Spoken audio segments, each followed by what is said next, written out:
बिस्मिल्लाहिर्रहमानिर्रहीम। स्टूडेंट्स, अब हमारा जो है चैप्टर जो है वो करेक्शन ऑफ एरर का स्टार्ट हो रहा है। नया चैप्टर है, खासा बड़ा चैप्टर भी है इंशाल्लाह, तो इसको अच्छी तरह हम जो है इसको कवर करेंगे। तो करेक्शन ऑफ एरर को चैप्टर को सबसे पहले एक्सप्लेन करने से पहले मैं ज़रा सा ये डिस्कस करूंगा कि करेक्शन ऑफ एरर क्लास 1 है इसकी आज। एरर्स का मतलब है गलतियां, जिसको बोलते हो एरर हो गया यार, गलतियां, गलती, जो कहना चाहो। तो अकाउंटिंग एक्सपर्ट्स ने एरर्स को बच्चों दो हिस्सों में डिवाइड करा है। बोला कि there are two different types of errors in financial accounting. There are two different types of errors in financial accounting. Sir क्या है? Number 1 a, errors which do not affect the agreement of trial balance. Errors which do not affect the agreement of trial balance. ऐसे errors जो कभी भी affect करते ही नहीं है agreement of trial balance को। सर क्या मतलब? भाई मतलब आपका ट्रायल बैलेंस हमेशा हमेशा हमेशा इक्वल आ रहा होगा। सर क्या मतलब? 50,000 50,000, 1 लाख 1 लाख, 2 लाख 2 लाख, डेबिट और क्रेडिट कभी ऐसा पॉसिबल ही नहीं है कि दोनों में कोई डिफरेंस आ रहा हो, बिल्कुल इक्वल है। और हमने क्या पढ़ा था शुरू में, याद करो, हमारे टीचर्स हजरात ने तो यही बोला था कि यार जब भी डेबिट और क्रेडिट इक्वल आ जाए तो समझ लो हमने बेहतरीन जबरदस्त किस्म का काम करा है। ये हमारी डेबिट साइड है, मैंने अब तुम्हारे सामने बना रहा हूँ, और ये क्रेडिट साइड है, इधर देखते जाइएगा।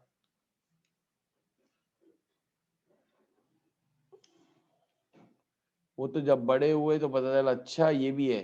अगर फॉर एग्जाम्पल अपनी तरफ से एग्जाम्पल दे रहा हूँ, 7 लाख का डेबिट है, 7 लाख का क्रेडिट आया है, ओए होए मिठाइयाँ बांटने लग जाते हैं। अरे दादा बिल्कुल सही आ गया, सही आ गया, बेहतरीन।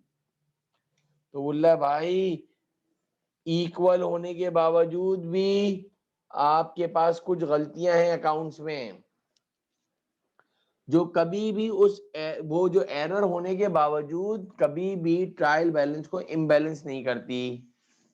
यानी तुम्हारा ट्रायल बैलेंस हमेशा हमेशा हमेशा हमेशा हमेशा इक्वली आ रहा होगा, although there are lot of errors in the books of accounts, although there are so many errors in the books of account, but they are not affected the agreement of trial balance। यानी 7 लाख से equal है, फिर भी तुम्हारा तुम ये कह सकते हो कि तुम्हारी बुक्स में बहुत सारे एरर हैं। हालांकि हमने क्या पढ़ा था कि अगर ट्रायल बैलेंस इक्वल हो जाए, वो शुरू का स्टेज था। अब काफी अकाउंटिंग पढ़ ली तो अब ये इस वक्त बताया जाता है कि भाई ट्रायल बैलेंस इक्वल है, 100% है, 7-7 लाख, 8-8 लाख, 10-10 लाख, 20-20 लाख, लेकिन फिर भी एरर्स मौजूद हैं, फिर भी errors which do not affect the agreement of trial balance. और मेरे लिहाज से ये बहुत ही खतरनाक होते हैं, इसलिए कि उसको आइडेंटिफाई करना खुद तय रहता है। और दूसरे किस्म का एरर क्या है? Error which affect the agreement of trial balance. ये तो हर देखती आंख को पता चल रहा है कि यार जब ट्रायल बैलेंस इक्वल नहीं होगा,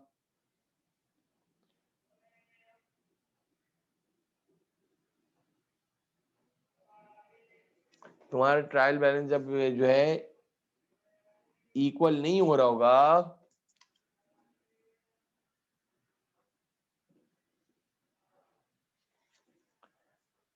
ये डेबिट है, ये क्रेडिट है, ये पर्टिकुलर्स है, इधर आ रहा है 7 लाख, इधर आ रहा है क्रेडिट का टोटल आ रहा है मेरा बेटा, याद रखना, 6,30,000, 6,30,000 मेरा बेटा। ट्रायल बैलेंस का क्रेडिट साइड का टोटल आ रहा है 6,30,000। हालांकि 7 लाख पूरी करना लाजमी है।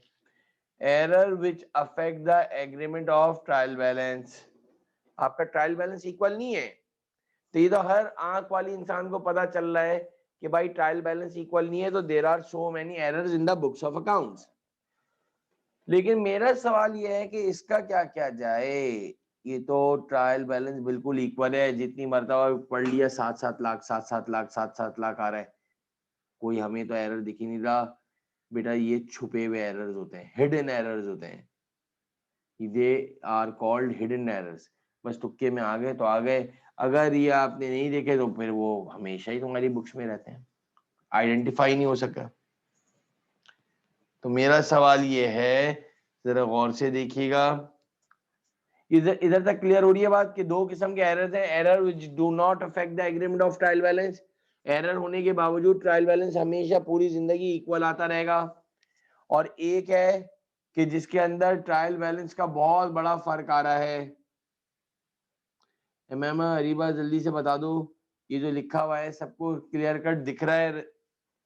Errors which do not affect the agreement of trial balance, error which affect the agreement of trial balance.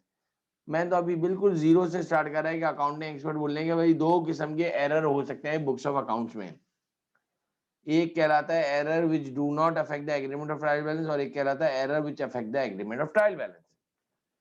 पहली चीज की हेडिंग डाली, errors which do not affect the agreement of trial balance. बोल रहा है वो तमाम एरर्स को अब हम इन डिटेल पढ़ेंगे जो कभी भी ट्रायल बैलेंस को इम्बैलेंस नहीं करते थे, हमारे हमेशा हमेशा ट्रायल बैलेंस इक्वल आता था। तो अकाउंटिंग एक्सपर्ट ने बोला there are 7 different types of errors. Accounting expert ने फिक्स कर दिया भाई, there are 7 different types of errors which do not affect the agreement of trial balance। बोला 7 किस्म के ऐसे एरर्स हैं जो कभी भी तुम्हारे ट्रायल बैलेंस के रिकंसिलिएशन को कभी भी नहीं छेड़ेंगी। Number 1, error of omission, error of omission. Number 2, error of commission, error of commission. Number 3, error of principle, error of principle. Number 4, error of transposition, transposition. पांचवा, error of original entry, error of original entry. और सातवें में error of reversal या complete reversal error भी कहते हैं। हर एक error की कोई ना कोई डेफिनेशन होगी, खास कंसेप्ट होगा, और फिर ये भी मैं बताऊंगा कि ये एरर क्यों नहीं ट्रायल बैलेंस पे अफेक्ट करते हैं। इधर तक सबके क्लियर हुई है? There are 7 different types of error which do not affect the agreement of trial balance. उसमें से error of omission, error of commission, error of principle, transposition error और original entry. Is it clear बेटा?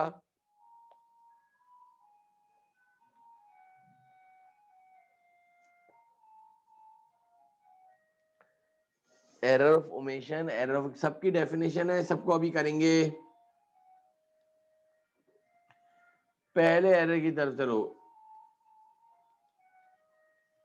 Trial balance की heading डाली मैंने, सवाल बनाया हुआ है particular. Account payable 15,000, commission income कितना दिया हुआ है 35,000, कैश दिया हुआ है 30,000, अकाउंट रिसीवेबल दिया हुआ है 40,000, सेल दी हुई 1.5 लाख, रेंट दिया हुआ है 20,000, इक्विपमेंट दिया हुआ है 24,000, परचेजेस 30,000, कैपिटल है 3,50,000 और मशीनरी दी हुई है 1,50,000 और सैलरीज दी हुई है 40,000 रुपए की। इधर से समझ में आया? मैंने अपनी तरफ से एक ट्रायल बैलेंस लिया है और हेडिंग डाली है ट्रायल बैलेंस की, और डेबिट और क्रेडिट बिल्कुल इक्वल आ रहे हैं 55 लाख से। अब मैं आपको बताना चाह रहा हूं error which do not affect the agreement of trial balance, कि वो कौन कौन से एरर हैं which do not affect the agreement of trial balance. तो ये ट्रायल बैलेंस मैंने इक्वल बना के दिया, उसूलन यूं बनना चाहिए था। अब आगे सुने,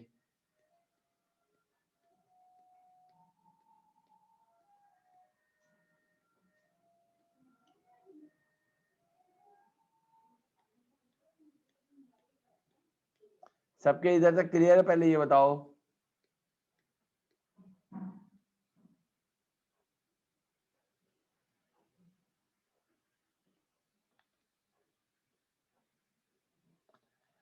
अब जरा रोने सुनो, मैमा गौर से सुनना। सर ये एरर ऑफ ओमिशन जो है,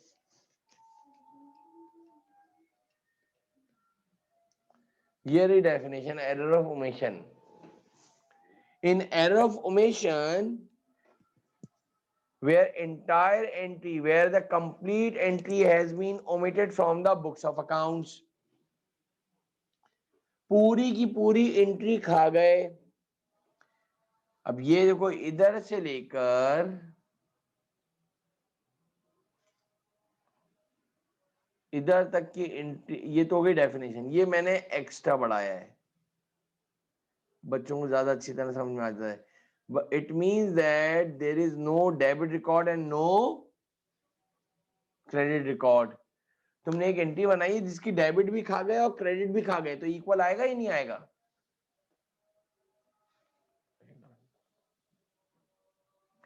तुमने उसका ना डेबिट लिखा है ना क्रेडिट लिखा है।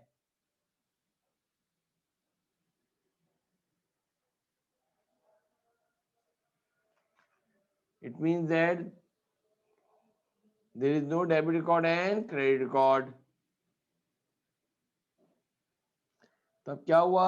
मिसाल देखो, परचेज करा ऑफिस इक्विपमेंट, ऑन कैश पे लिया 20,000 रुपए का।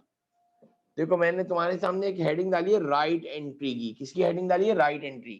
कोई बताएगा क्या राइट एंट्री बननी चाहिए थी? Purchase office equipment on cash $20,000, क्या एंट्री बननी चाहिए?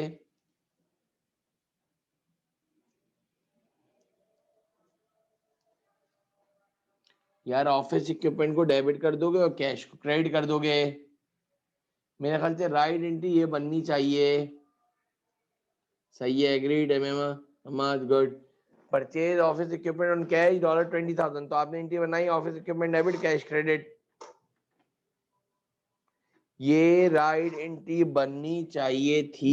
ये जो राइट एंट्री बनी हुई बननी चाहिए थी। Purchase office equipment on cash $20,000, not, इसके आगे बढ़ा रहा हूं,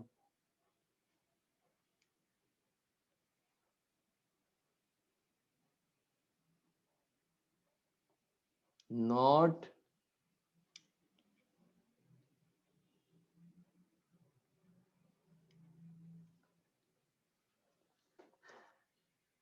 not recorded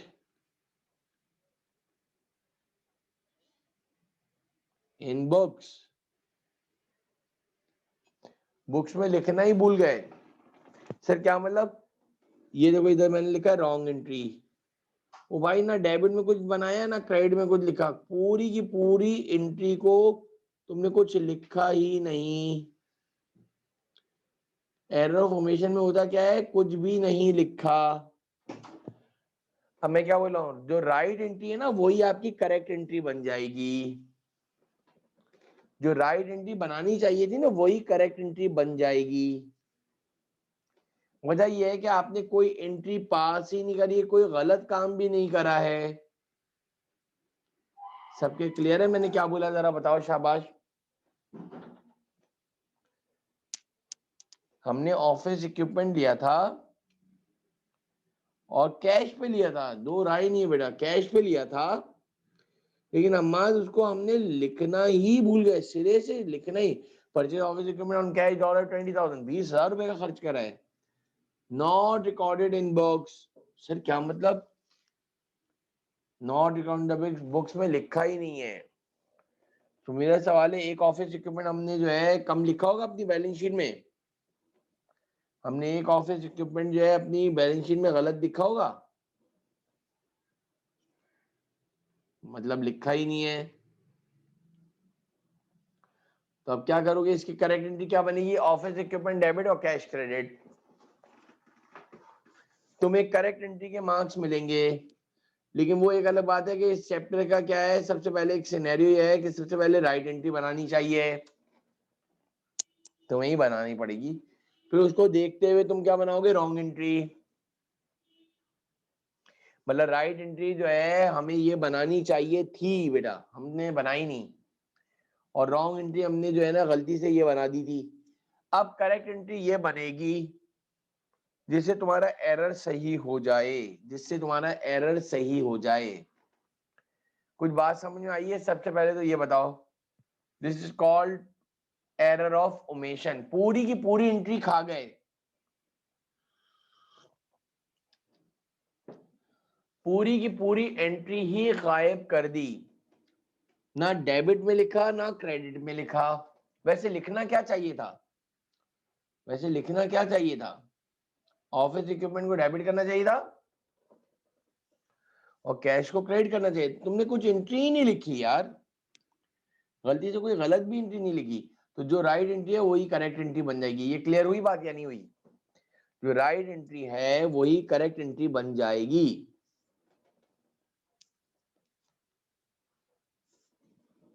और ये एरर, अब देखो ना इसको एक एक जरा देखता हूं। मुझे बताओ ये जो मैंने ऊपर ट्रायल बैलेंस बनाया हुआ है इसका टोटल जरा बताओगे? जरा मैं देखता हूं कितना अच्छा समझ में आया है।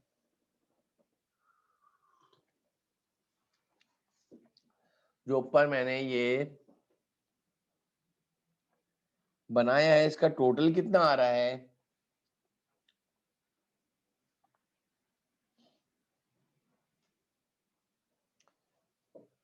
₹5,50,000। जरा तेजी से जवाब देना, शाबाश। मैम आप जरा बताओ।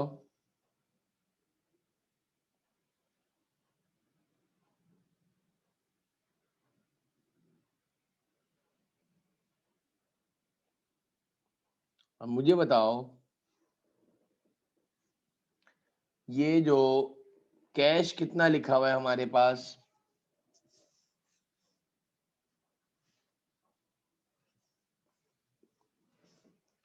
कैश कितना लिखा हुआ है? 30,000। और सेल्स कितनी लिखी हुई है? जो पूछ रहा हूँ जरा देखो, फायदा हो जाएगा तुम्हें। सेल्स कितनी लिखी हुई है?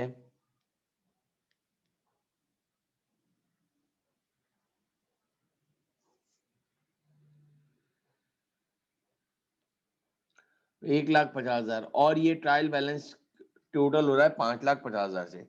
किसी ने बोला अरे भाई तुमने तो एक काम गलत कर दिया। हमने कहा क्या भाई, अल्लाह खैर करे। बोला है तुमने एक ₹50,000 की कैश सेल्स को सिरे से लिखा ही नहीं। ₹50,000 की सेल्स को तुमने सिरे से लिखा ही नहीं। सर क्या मतलब? ना कैश में लिखा ना सेल्स में लिखा। तुम कैश में भी भूल गए हो 50,000 और सेल्स में भी भूल गए हो 50,000। तो मुझे बताओ जब वो एरर करेक्ट होगा तो 30 में 50 जमा होंगे तो कितने हो जाएंगे, जल्दी बताओ। 30 में अगर 50,000 जमा करूंगा तो कितने हो जाएंगे? माँ मैम 80,000। और शिरकान ये बताना, सेल्स ₹1,50,000 की थी, इसमें इसमें जब मैं 50,000 जमा करूंगा तो कितने हो जाएंगे? 2 लाख। तो ये हो जाएगा 6 लाख। 6 लाख एग्री करते हो या नहीं? ट्रायल बैलेंस 6-6 लाख हो जाएगा या नहीं हो जाएगा, जरा मुझे बता दो। तो मेरा बेटा जब एरर नहीं पता था, जब एरर नहीं मालूम था, उस वक्त भी गौर से सुनना, जब एरर नहीं मालूम था उस वक्त भी ट्रायल बैलेंस इक्वल था। और आज एरर आइडेंटिफाई करने के बाद, रिजॉल्व करने के बाद भी टैली है। वो एक अलग बात है कि अलग अमाउंट से टैली है। पहले 5.5 लाख से टैली था, अब 6 लाख से टैली है।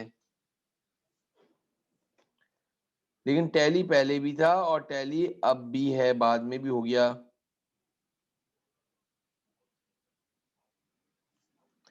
सबके क्लियर है? यानी error of omission, error of omission हमारा ऐसा एरर है मैम अरकान के नहीं भी मालूम हुआ तो तुम्हारा ट्रायल बैलेंस इक्वल हो रहा है। ये कहलाता है तुम्हारा पहला error, that is error of omission. Example मैंने ली थी, परचेज ऑफिस इक्विपमेंट करी थी 20,000 की, नॉट रिकॉर्डेड इन बॉक्स। तो वैसे राइट एंट्री क्या बनानी चाहिए थी, office equipment debit cash credit. कोई एंट्री ही नहीं बनाई तुमने, रॉन्ग एंट्री में कोई एंट्री ही नहीं बनाई।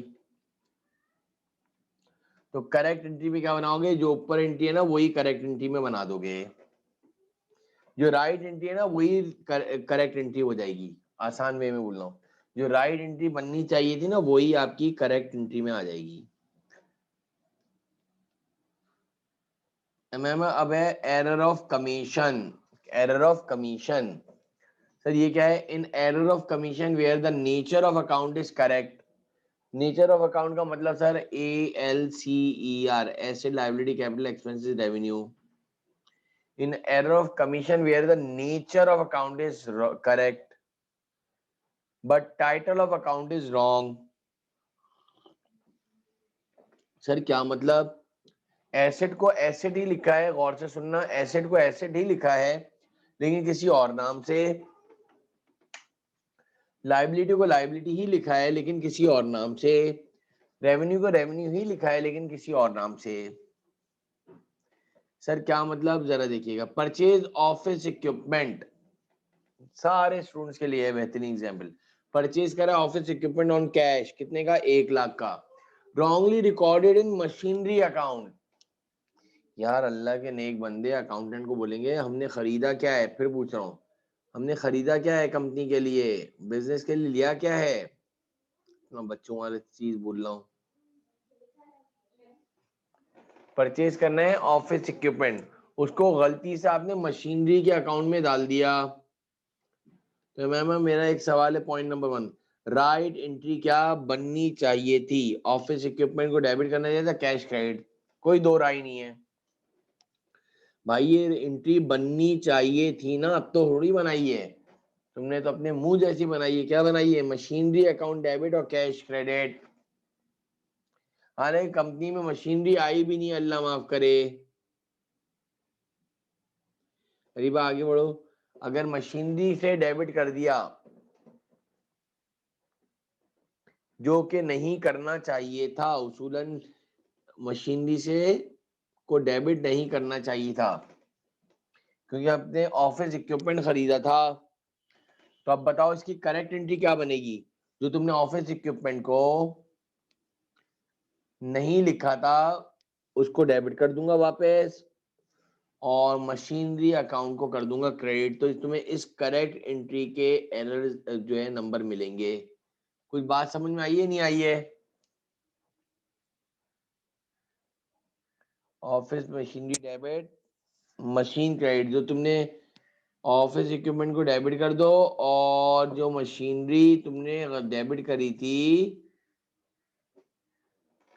उसको कम कर दो, जो तुमने अपनी गलत चीज को डेबिट कर दिया था।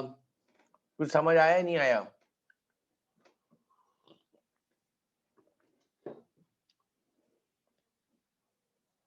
इज इट क्लियर बेटा।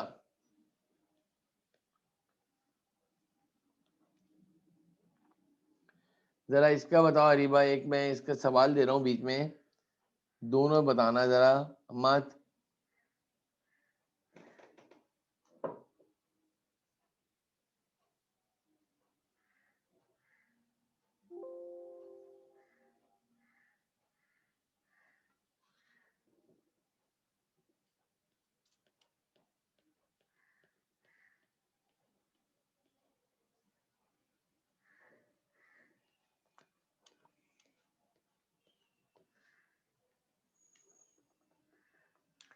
पहला एरर तो जरा बताओ जरा, purchase office building,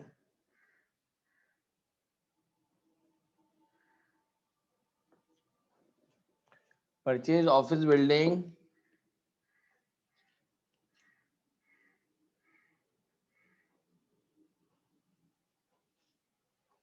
dollar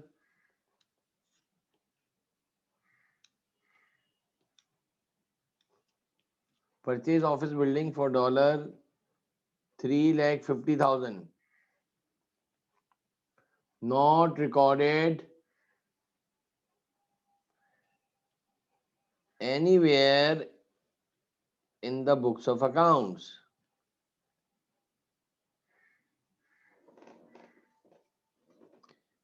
purchase करिए ऑफिस बिल्डिंग कितने की, 3,500 की। Not recorded anywhere in the books of accounts, कहीं पे लिखा ही नहीं मौसूफ ने।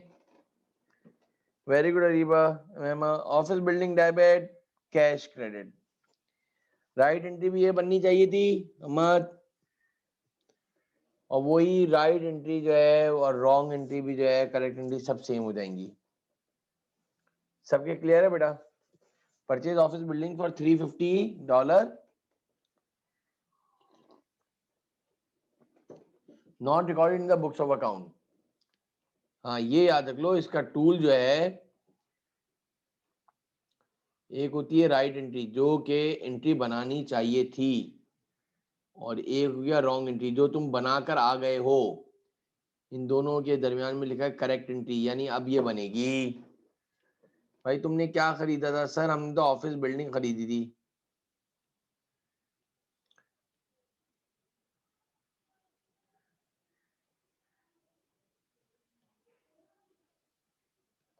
ऑफिस बिल्डिंग डेबिट,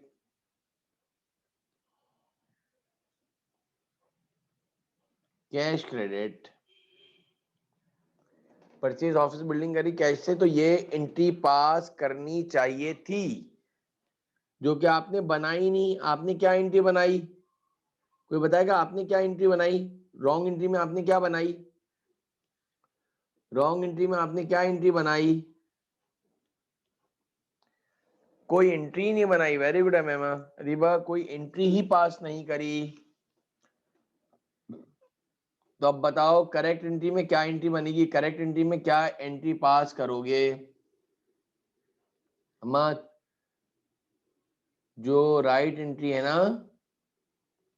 वही आपकी क्या बन जाएगी?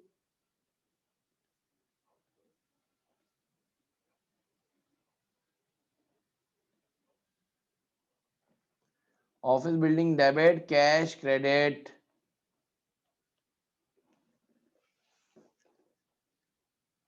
बिल्कुल सही है, राइट एंट्री ही डाल देंगे अरीबा, बिल्कुल सही है। अब ये एक और एंट्री जरा बता दो मुझे। Paid rent expense, paid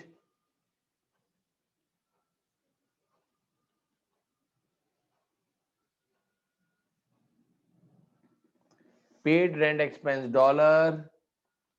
$90,000 wrongly recorded, as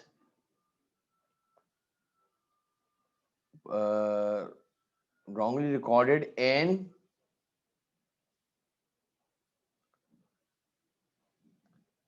insurance expense account.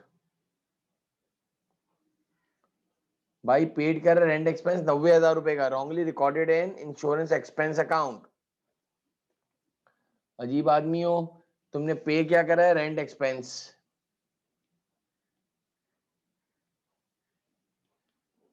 तो रेंट एक्सपेंस को करोगे 90,000 से डेबिट, कैश क्रेडिट करोगे 90,000 से। अल्लाह के नेक बंदे, ये तो है राइट एंट्री, लेकिन आपके पास क्या आएगा? रॉन्ग एंट्री आएगी। क्या आएगी? आपने ऑफिस रेंट एक्सपेंस को किस में डाल दिया है? इंश्योरेंस एक्सपेंस के अकाउंट में डाल दिया है 90,000 से, और कैश अपनी जगह पे लिखा ही लिखा है। क्या एंट्री बनेगी? Rent expense. जो सही चीज है अम्मा उसको अपनी जगह पे लिख दो, और जो गलत लिख दिया है डेबिट में उसको कर दो क्रेडिट। वेरी गुड अम्मा, एक्सेलेंट, शाबाश बेटा। जो चीज नहीं गलत लिखी है उसको क्रेडिट कर दो। मैं समझ में आई बात या नहीं?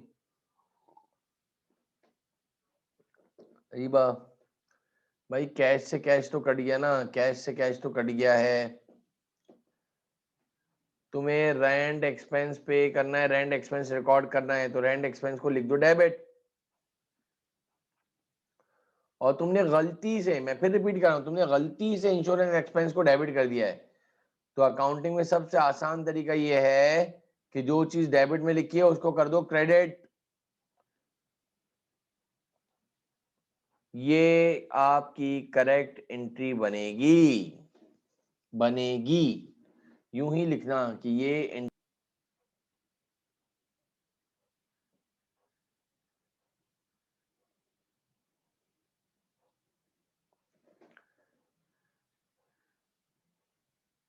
Is it clear? दो एरर हो गए, एरर ऑफ ओमिशन और error of commission. Error of omission में पूरी की पूरी एंट्री खा गए, एरर ऑफ कमीशन में एंट्री तो बनाई है लेकिन क्या करा, उसकी नेचर को चेक नहीं करा। तीसरे एरर का नाम है error of principle. Principle PAL principle, उसूलों के खिलाफ। In error of principle where the nature of account is wrong. ओए होए होए होए, ओ भाई नेचर में ही भंड मार दिया। सर क्या मतलब, एसेट को लायबिलिटी लिख दिया या एसेट को कैपिटल लिख दिया या एसेट को रेवेन्यू लिख दिया, पूरी एंट्री गलत हो गई।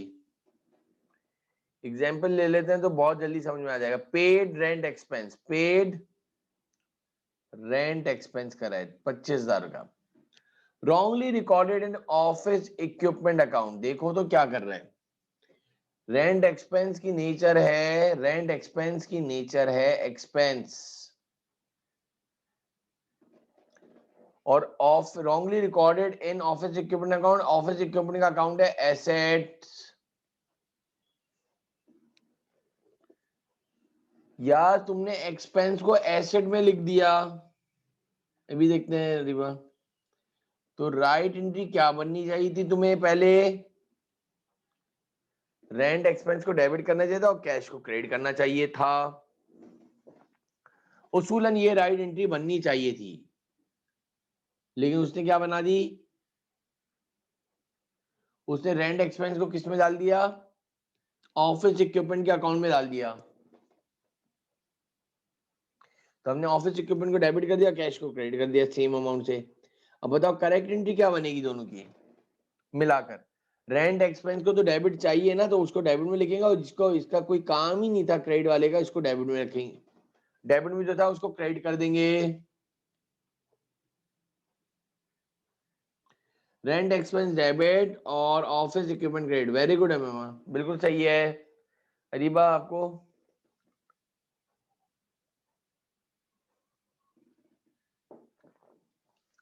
इज इट क्लियर बेटा? तीसरे एरर का नाम है error of transposition. Error of transposition, in error of transposition where the nature of account is correct. मैं बार बार बोल रहा हूँ, नेचर ऑफ अकाउंट का मतलब है asset liability capital expenses revenue.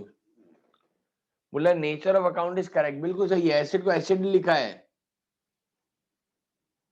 अभी दिखा देता हूं माद।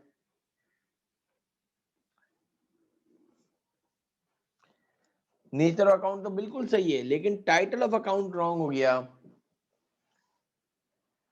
और ट्रांजैक्शन का डिजिट भी बिल्कुल सेम है। Title of account is also correct but transaction digits are interchange, sorry. Nature of account भी करेक्ट है। Hello hello hello hello hello, आवाज आ रही है यार, आवाज आ रही है? हेलो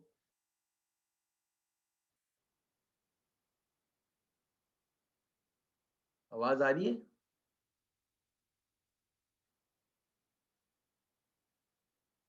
हेलो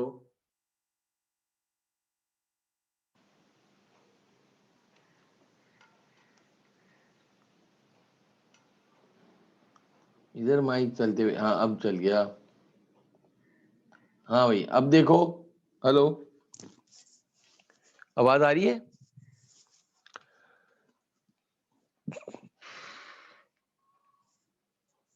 क्लियर आ रही है? बिल्कुल बिल्कुल क्लियर आ रही है।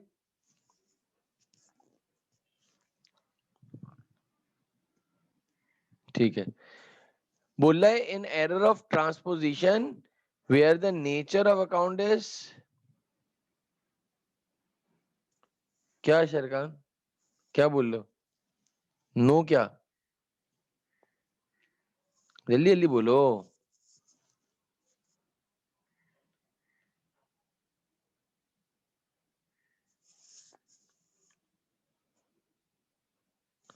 आवाज खराब है? अब तो सही हो गई होगी, अब तो सही हो गई होगी। हेलो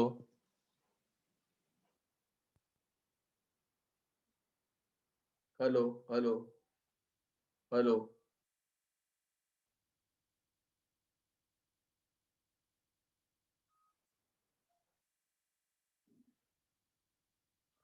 चलो आगे बढ़ो, जरा देख लो जल्दी से। हेलो हेलो, आ रही है आवाज? हेलो।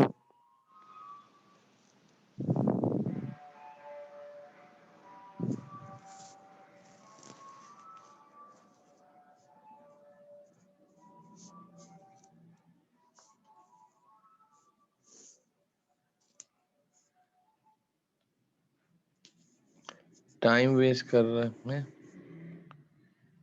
अच्छा जी, जरा देखो, जरा जल्दी से देखो यार। बोल रहा है कि आपके पास in error of transposition where the nature of account is correct, nature of account बिल्कुल सही है, टाइटल ऑफ अकाउंट भी बिल्कुल सही है, title of account is also correct, but transaction digits are interchange. Sir क्या मतलब? सर इसका क्या मतलब हुआ? भाई मतलब ये हुआ, कैश सेल्स करी थी हमने 72 रुपीज की, रॉन्गली रिकॉर्डेड एज 27। कितने की सेल करी थी? 72 रुपीज की। तुमने क्या लिख दिया? 27, रिकॉर्डेड एज 27। अब मेरा सवाल है, राइट एंट्री तो बननी चाहिए थी तुम्हारे पास, कैश डेबिट सेल्स क्रेडिट 72, और जो राइट रॉन्ग एंट्री है, तुमने कैश को भी डेबिट जरूर करा है, सेल्स को भी डेबिट करा है, मैं एग्री कर रहा हूं, लेकिन तुमने 72 को ओवरलैप करके 27 समझ गए गलती से, तो तुमने अरीबा 45 से सेल्स को कम रिकॉर्ड करा है। Very good. तो हम एंट्री बनाएंगे कैश डेबिट और सेल्स क्रेडिट। लेकिन मेरा सवाल यह है, जरा इधर देखना,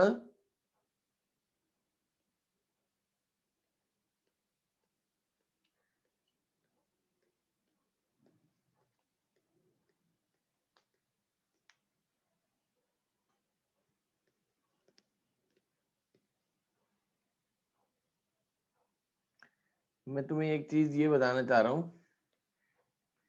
एरर ऑफ ट्रांसपोजिशन तो कर दिया तुमने,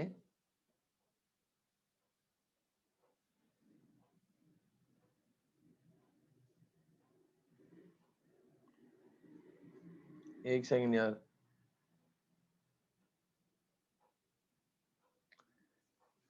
जरा देखो इधर।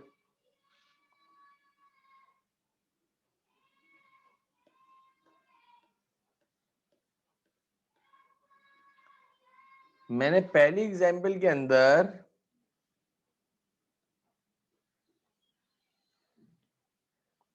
एक मैंने एग्जाम्पल नंबर 1 ली है,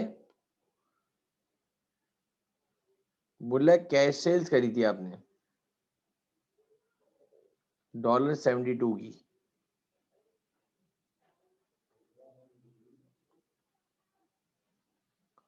wrongly recorded as 27। तो आपने क्या बनाई राइट एंट्री, बताओ जरा। राइट एंट्री क्या बनाई आपने? Cash debit sales credit. आपने 72 रुपीज का गुड्स बेचे हैं, लेकिन हमारे अकाउंटेंट ने रॉन्ग एंट्री क्या बनाई है, जरा बता दो।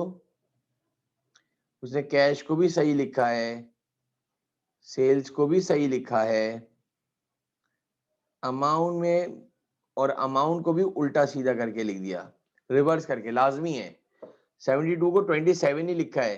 72 को अगर आपके दिमाग में आ रहा है सर 35 लिख दिया या 95 लिख दिया या 45 लिख दिया, तो सर फिर क्या होगा, वो कोई और एरर है, वो इसकी बात हो ही नहीं रही है, 2 डिजिट में ही होगा, यानी 91 को 19 लिख दिया, 24 को 42 लिख दिया।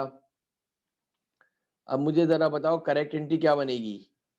कैश सेल 72 की करी थी, उसको 27 लिख दिया, तो हमने कम लिखा है,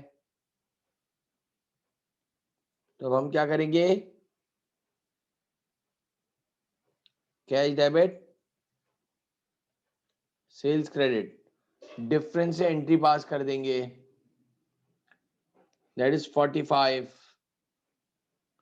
आपको पेपर में इसके मार्क्स मिलेंगे, इस करेक्ट एंट्री के।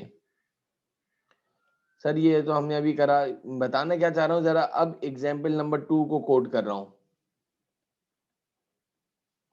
इसी एरर को रिवर्स कर देता हूं तो और अच्छा समझ में आ जाएगा। रिवर्स, कैश सेल्स ऑफ $27, 27 रुपए का माल बेचा है, wrongly recorded as 72। जरा मुझे बताओगे राइट एंट्री क्या बनेगी मेरा बेटा, राइट एंट्री क्या बनेगी।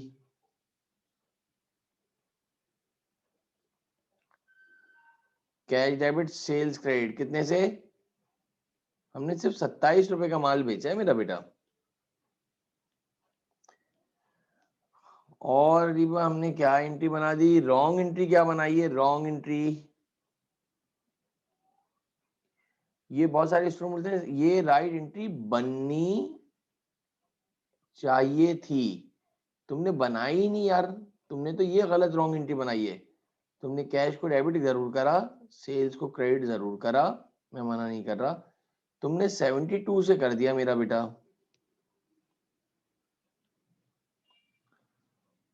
अब मुझे बताओ, वेरी गुड रोनित, बहुत आला। तो हम क्या करेंगे करेक्ट एंट्री में, हमने सेल्स को ज्यादा रिकॉर्ड कर दिया है 45 से, ये कोई नहीं बता सकता।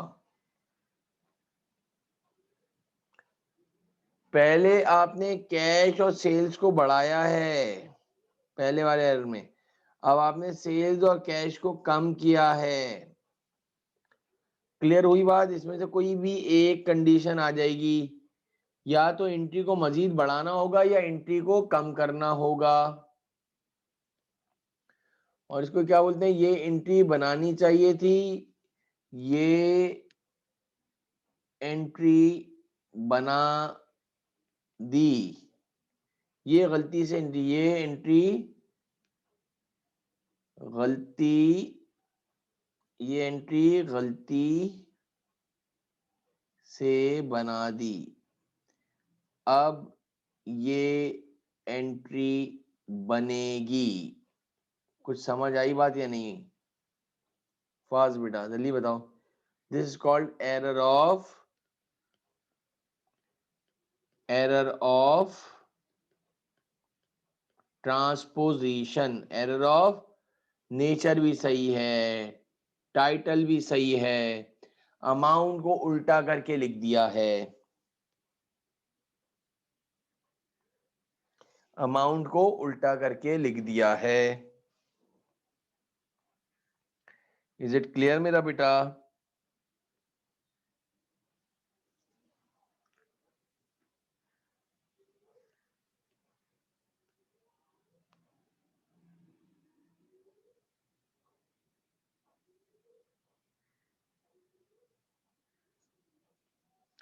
एरर ऑफ ओरिजिनल एंट्री, अब जरा देखो, एरर ऑफ ओरिजिनल एंट्री, पांचवा error, error of original entry. अच्छा, सबसे पहला था एरर ऑफ ओमिशन, पूरी की पूरी एंट्री गायब कर दी।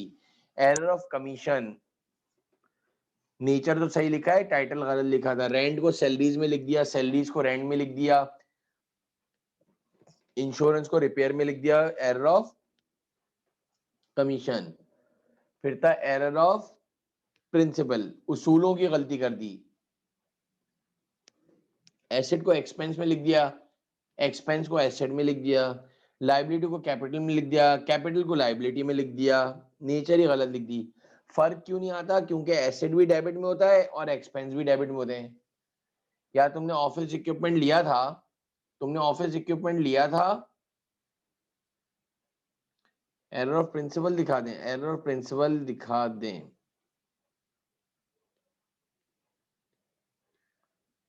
ये रहा error of principle. In error of principle where the nature of account is wrong, nature गलत कर दी, एसेट को एक्सपेंस लिख दिया। मैं अपनी बात को फिर रिपीट कर रहा हूं, अगर किसी को नहीं समझ में आया तो एसेट को क्या लिख दिया? एक्सपेंस। तो एसेट भी डेबिट में रिकॉर्ड होता है और एक्सपेंस भी डेबिट में रिकॉर्ड होते हैं, तो एरर्स जो है पकड़ में नहीं आएगा। तो रोनित ये हो जाएगा error which affect the agreement of trial balance में आएगा। अभी हम वो पढ़ ही नहीं रहे रोनित। अगर हमने एसेट को लायबिलिटी लिख दिया तो ये तो error which affect the agreement of trial balance, और आपका ट्रायल बैलेंस इम्बैलेंस हो जाएगा। आपका ट्रायल बैलेंस इम्बैलेंस हो जाएगा। एसेट को तुमने लायबिलिटी लिख दिया, एसेट को अगर तुमने इनकम लिख दिया, एसेट को अगर तुमने कैपिटल लिख दिया, तो ये तुम्हारा error which affect the agreement of trial balance में चला जाएगा। लेकिन तुमने अगर जो है एसेट को एक्सपेंस लिख दिया या एक्सपेंस को एसेट लिख दिया, तो ये एरर ऑफ प्रिंसिपल है। और अगर तुमने लायबिलिटी को कैपिटल लिख दिया, कैपिटल को लायबिलिटी लिख दिया, लायबिलिटी को रेवेन्यू लिख दिया, रेवेन्यू को लायबिलिटी लिख दिया, तो ये एरर ऑफ प्रिंसिपल है। कुछ समझ आई बात? क्लियर है ये बेटा? समझ में आ गई बात क्या कहना चाह रहा हूं?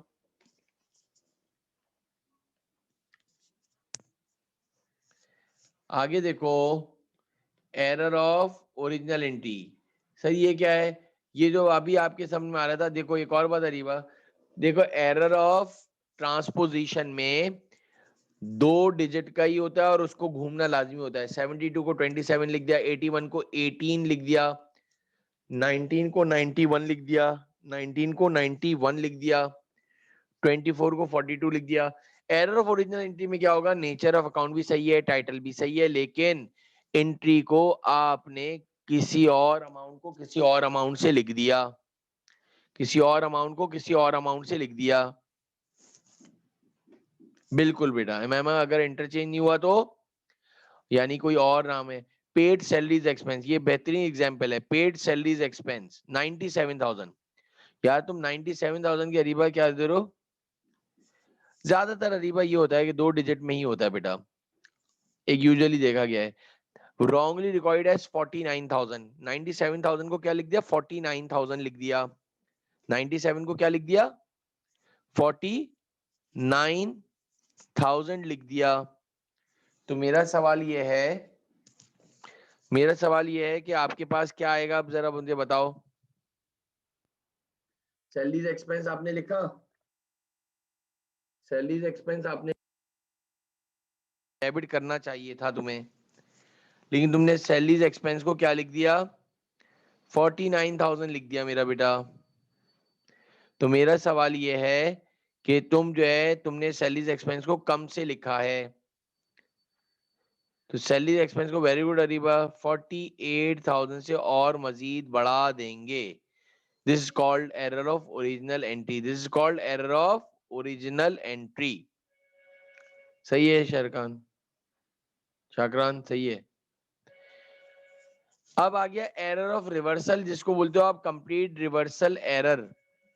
क्या बोलते हो? कंप्लीट रिवर्सल एरर, जिसको तुम बोल सकते हो error of reversal. Incomplete reversal error, incomplete reversal error where the entire entry has been reversed, पूरी की पूरी एंट्री को तुमने उल्टा करके बना दिया। It means that debit is recorded in credit side and credit is recorded in debit side. Debit को क्रेडिट में लिख दिया, क्रेडिट को डेबिट में लिख दिया। सर क्या मतलब? Cash paid to supplier, cash paid to supplier का रहा है 37,000 का, recorded completely reverse, recorded completely reversed. आपने सप्लायर को पेमेंट करी है और इस पूरी एंट्री को रिवर्स करके लिख दिया है तुमने। वैसे एंट्री बननी चाहिए थी account payable debit cash credit. तुमने जो है अरीबा क्या लिख दिया, cash debit account payable credit, account payable cash debit account payable credit. सवाल ये है डबल से एंट्री पास करोगे, डबल से एंट्री पास करोगे तो एंट्री करेक्ट होगी। बिल्कुल सही कह रहे हो अरीबा। सैलरीज अकाउंट पेबल को करोगे डेबिट 74,000 से। कितने से? 74,000 से डेबिट करोगे और कैश को करोगे क्रेडिट 74,000 से। This is called error of reversal. बहुत आसान एरर, हमेशा डबल से ही एंट्री पास होती है। फिर है एरर ऑफ कंपनसेशन या कंपनसेटिंग एरर भी बोलते हैं। In compensating error there is a difference in one transaction in debit side, simultaneously there is a difference in another transaction in credit side, but the difference in both transaction remains the same.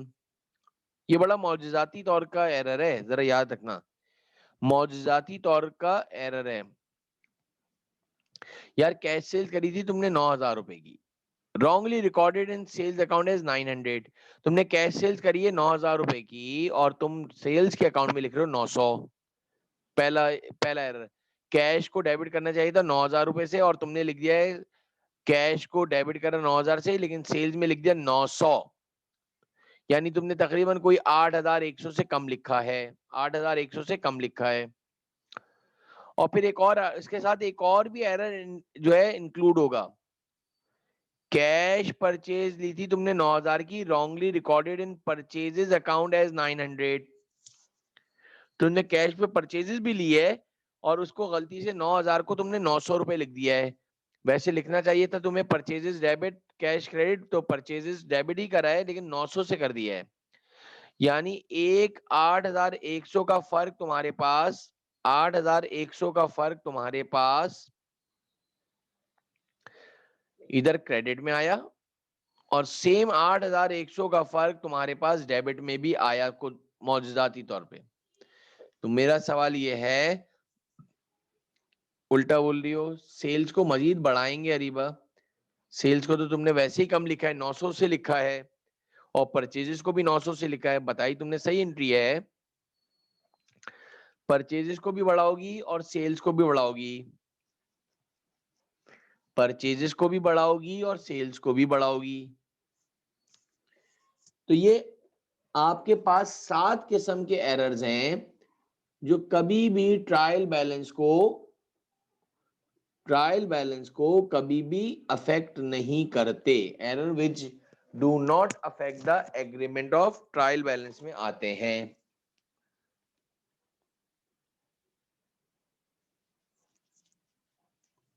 Sales debit cash credit नहीं, cash compensating error की बात कर रही हो ma'am.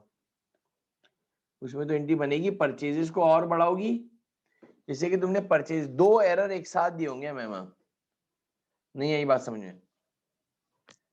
तुमने cash sales भी करी है और तुमने कैश सेल्स भी करी है और कैश परचेजेस भी करी है, तुमने दोनों चीजें करी हैं तुमने। दोनों में तुमने 8,100 कम लिखा है, तो परचेजेस को 8,100 से बढ़ाओगी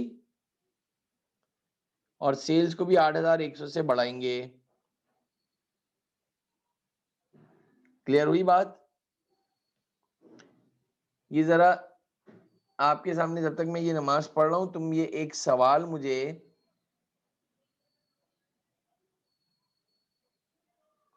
मैंने हेडिंग डाली है, आपके पास ये हैंडआउट भी मैं शेयर कर दूंगा। Error which do not affect the agreement of trial balance. Question number 1 दिख रहा है, इसकी जरा एंट्रीज बना दो। सर ये फाइल भेज दें, कौन सी वाली शाकरान, कौन सी वाली?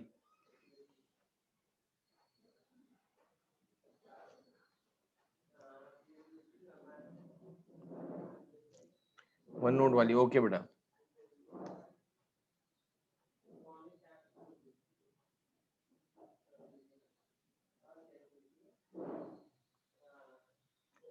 2 मिनट वेट करना, तुम्हारे पास पे भी आ जाएगी।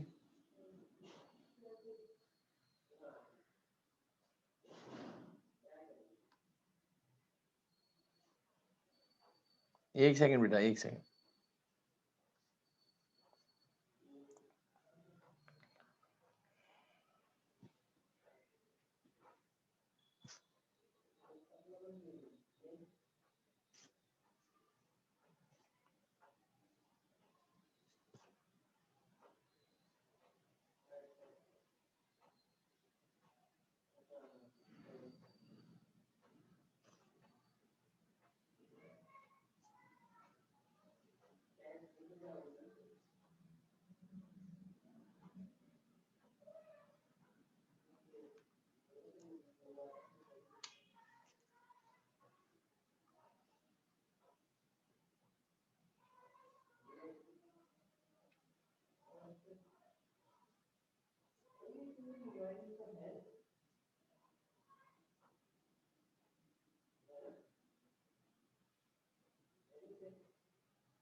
देखो जरा, मैंने आपको जो है ना स्क्रीन शेयर वो नोट्स भी भेज दिए।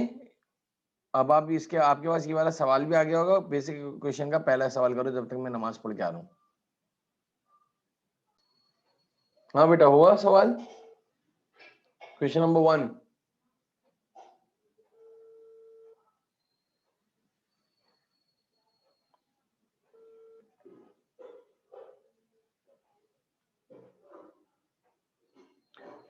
सात किस्म के एरर्स जो है इससे ये गुड।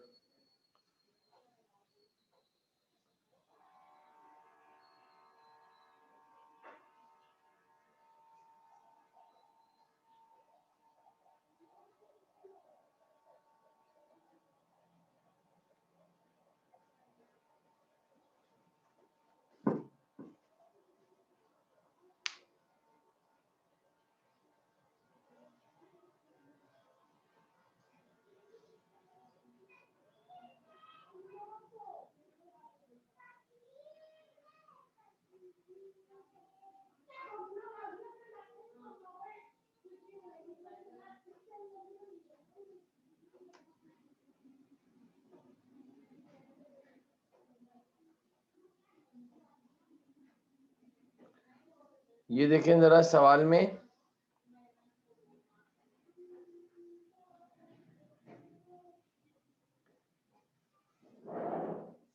show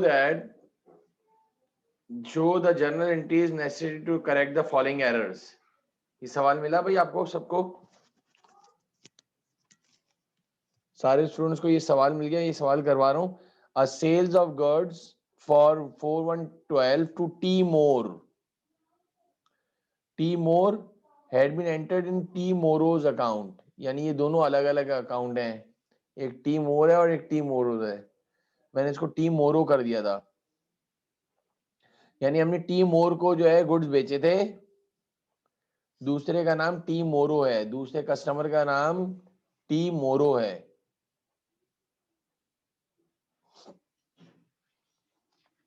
तो मेरा सवाल है, अकाउंटेबल टी मोर को डेबिट करा हमने, जिसको हमने गुड्स बेचे थे, और सेल्स को मैंने कर दिया क्रेडिट, और मैंने गलती से अकाउंटेबल टी मोरो में डाल दिया। टी मोर को टी मोरो में डाल दिया बेटा। टी मोरो के अकाउंट में डाल दिया। तो आप क्या करोगे, टी मोर को डेबिट करोगे और टी मोरो को क्रेडिट करोगे।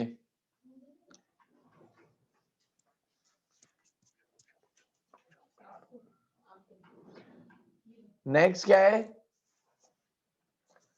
अगर आप देखो, एक सेकंड होल्ड करो बेटा।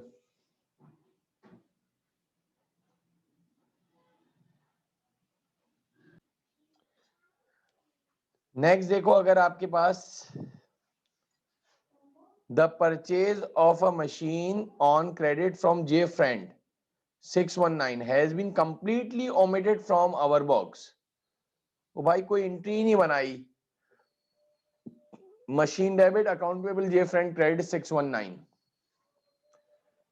यानी ना कोई राइट एंट्री बनाई ना कोई रॉन्ग एंट्री बनाई। तो जो राइट एंट्री है वही करेक्ट एंट्री बन जाएगी, और आप इन सब एरर की क्या बना रहे हो, करेक्ट एंट्री बना रहे हो। The purchase of a computer for rupees 550 has been entered in error in office expense account यार। तुमने परचेज करा है कंप्यूटर, नॉन करंट एसेट खरीदा है, एसेट खरीदा है, उसको तुम ऑफिस एक्सपेंस के अकाउंट में डाल रहे हो। तो कंप्यूटर को आप डेबिट कर दोगे और ऑफिस एक्सपेंस को क्रेडिट कर दोगे बेटा।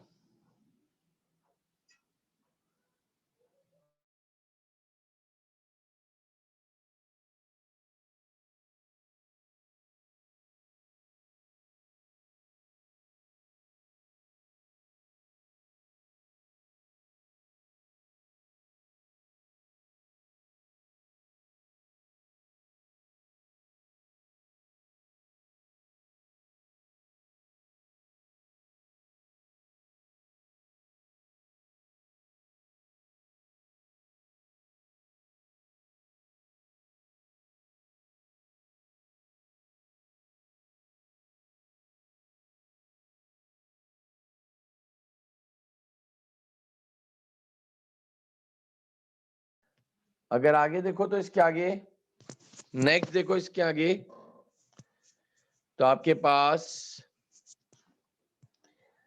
सेल्स ऑफ 122 बी वुड, आपने गुड सोल्ड आउट करें 120 रुपए के बी वुड को entered in the books both debit and credit as 102। 120 रुपए की सेल्स को तुमने 102 रुपए लिख दिए हैं, कितने से कम लिखा है, 18 से। वेरी गुड बेटा, कैश भी बढ़ा दोगे और सेल्स भी बढ़ा दोगे। B Wood account receivable, cash नहीं बढ़ाएंगे, अकाउंट रिसीवेबल बढ़ाएंगे मैम। अरे भाई कैश नहीं बढ़ाएंगे, इसलिए बी वुड को बेचा है तो अकाउंट रिसीवेबल लिखेंगे, कैश नहीं लिखेंगे। कैश की जगह पे क्या लिखेंगे, अकाउंट रिसीवेबल। नेक्स्ट देखो, तो अपने हमारे पास कमीशन रिसीव्ड, कमीशन रिसीव्ड हुआ है हमारे पास 164 का,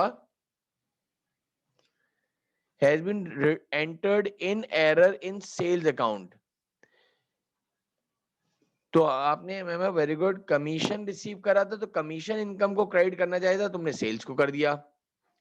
यानी राइट एंट्री जो बननी चाहिए थी तुम्हें, वो बनानी चाहिए थी cash debit commission income credit.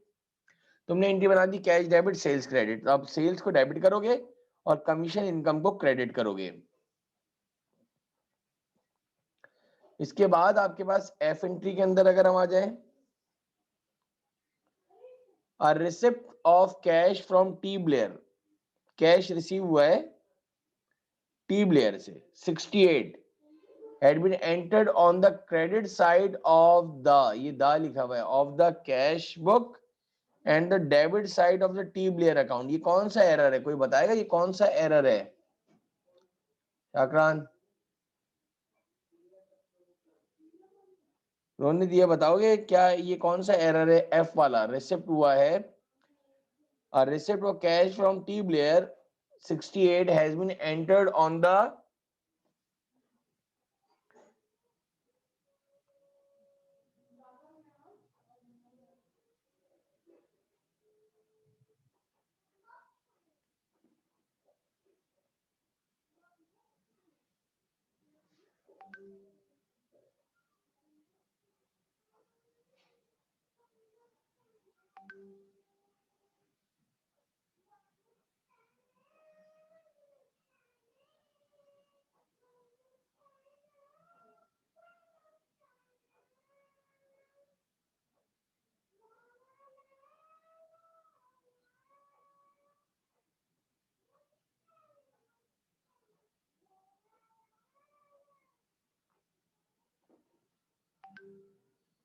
अच्छा जी,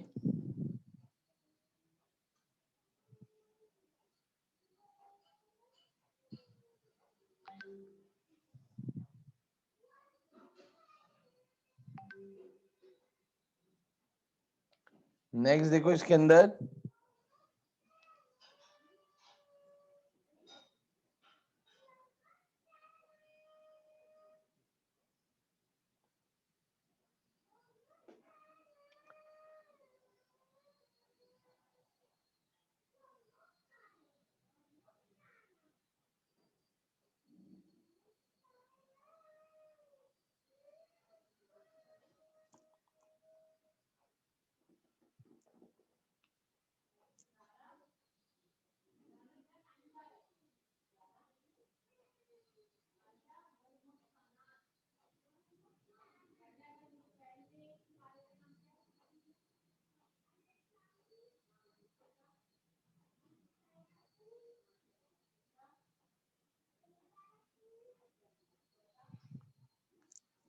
अच्छा जी, आगे बढ़ते हैं। रिवर्सल, वेरी गुड शाकरान, रिवर्सल है। रोनित बिल्कुल सही है, रिवर्सल है। अम्माद, आपने कमीशन जो है रिसिप्ट करा था कैश टी ब्लेयर से, has been entered on the credit side of the cash. तुम कैश रिसीव करो तो कैश को, और इसके बाद जो है आपने डेबिट साइड पर टी ब्लेयर के लिख दिया। तो मेरा बेटा आपके पास सबसे बड़ी बात तो ये है कि आपने जो है कैश को डेबिट करना चाहिए था, अकाउंट रिसीवेबल टी ब्लेयर को क्रेडिट करना चाहिए था। तो तुम क्या करोगे, अकाउंट रिसीवेबल को टी ब्लेयर को डेबिट करोगे और कैश को क्रेडिट करोगे। ये रॉन्ग एंट्री बन गई तुमसे।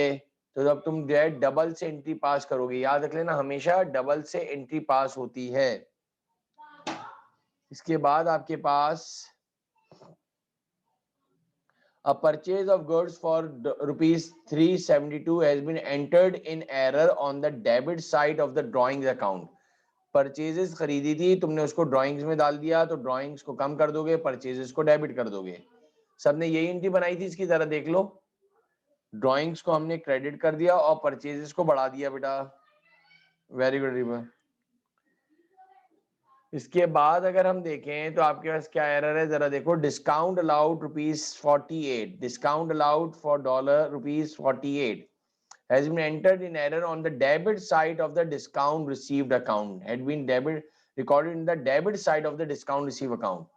तो भाई डिस्काउंट अलाउड तो सबसे पहली बात ये है। अच्छा, जब ये एक और चीज जरा देख लेना, डिस्काउंट अलाउड हमेशा डेबिट में लिखा जाता है, तो क्या है कभी कभार आधी एंट्री भी पास करनी पड़ती है, बीच में दूसरी चीज को बीच में इन्वॉल्व नहीं करना वरना परेशान रहोगे। यानी डिस्काउंट अलाउड को 48 लिखना चाहिए था, तुमने गलती से डिस्काउंट रिसीव को डेबिट में लिख दिया। तो उन्होंने हम क्या कर देंगे, डिस्काउंट अलाउड को डेबिट कर देंगे और डिस्काउंट रिसीव को क्रेडिट कर देंगे बेटा, बिल्कुल सही है। ये तो आपने अल्हम्दुलिल्लाह, हम अभी वो वाले एरर्स कर रहे हैं, errors which do not affect the agreement of trial balance. लेकिन हमें पेपर में तो दोनों एरर्स जो है मिक्स होकर आते हैं। बिल्कुल जरूरी है अरीबा, डेफिनेटली बनानी चाहिए। नहीं, मैं तो मना करूंगा, डायरेक्ट करेक्ट बनाना भी नहीं बेटा।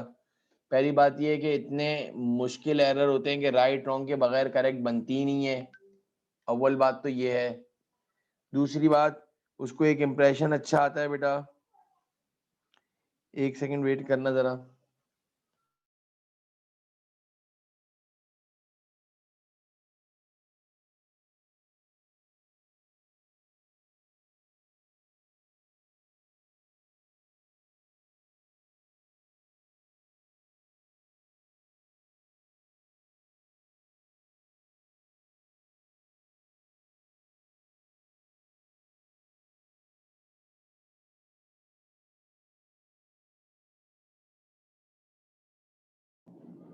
नेक्स्ट देखो, इसके बाद इसके बाद जरा देखो, सिर्फ करेक्ट समझ में आ गई बात। सारे स्टूडेंट राइट रॉन्ग और करेक्ट एंट्री जरूर बनाना, राइट रॉन्ग और करेक्ट एंट्री जरूर बनाना। और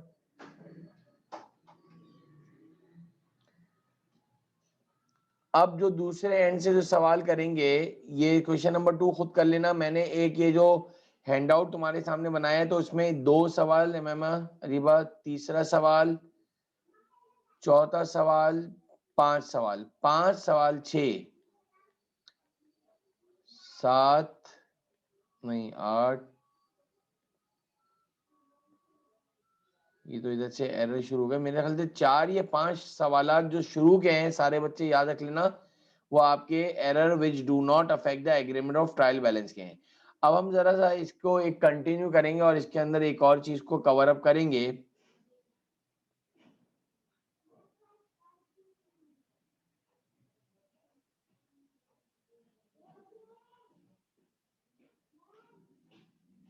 क्वेश्चन नंबर 5 में आपके सामने ये डिस्कस कर रहा हूं।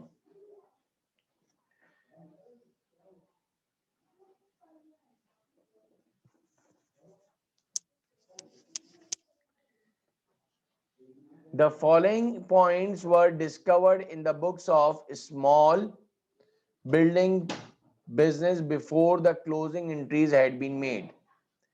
Draft financial statement had already been prepared and showed net profit of 23,120.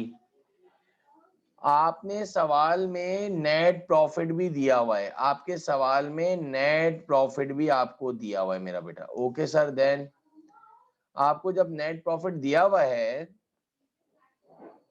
तो मेरा सवाल ये है, ये जो नेट प्रॉफिट आपके पास जो गिवन है मेरा बेटा, इस सवाल के अंदर बोला है the journal entry to record the necessary adjusting arising from the above, और फिर दूसरे सवाल में बोल रहा है कि दूसरी स्टेटमेंट में statement showing the effect of these adjustment on the profit shown in the draft financial statement. Profit भी सही करना है। मैं फिर कह रहा हूं, यानी सबसे पहले तुम लोग क्या करोगे, बिल्कुल एज यूजुअल जो है सारी एंट्रीज पास करोगे, राइट रॉन्ग करेक्ट एंट्री से पास करोगे, और इसके बाद हम जो है एक और स्टेटमेंट बनती है, हम ये करने जा रहे हैं क्वेश्चन नंबर 5। हम इधर करने जा रहे हैं क्वेश्चन नंबर आपके सामने हैंडआउट का 5, small building business. Question number 5, small building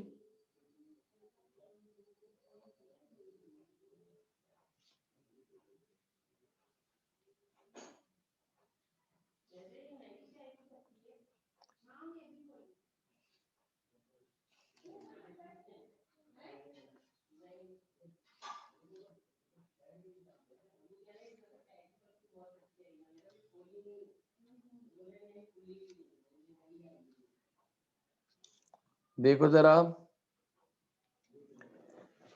सवाल में देख लेते हैं जरा, बल्कि एक काम कर लेते हैं, इसके साथ करेक्ट भी तो एंट्री बनानी होगी, तो इसी के साथ ही बना लें तो ज्यादा आसानी हो जाएगी।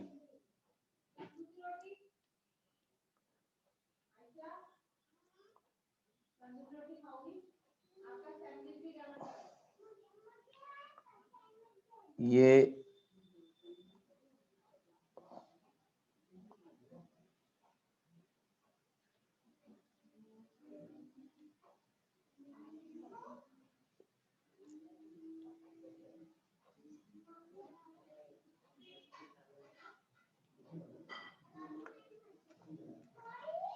The purchase of a new van of 6,000 was included in motor vehicle expense account. कोई बताएगा इसकी क्या एंट्री बनेगी? आपने परचेज करी थी न्यू वैन 6,000 की, was included in motor vehicle expense account में डाल दिया।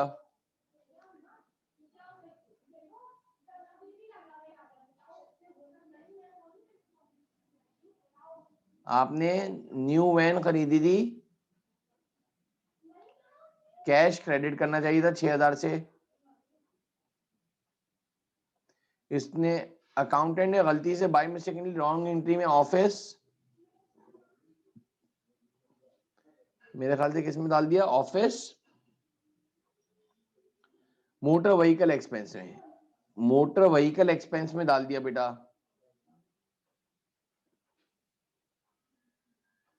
मोटर व्हीकल एक्सपेंस में डाल दिया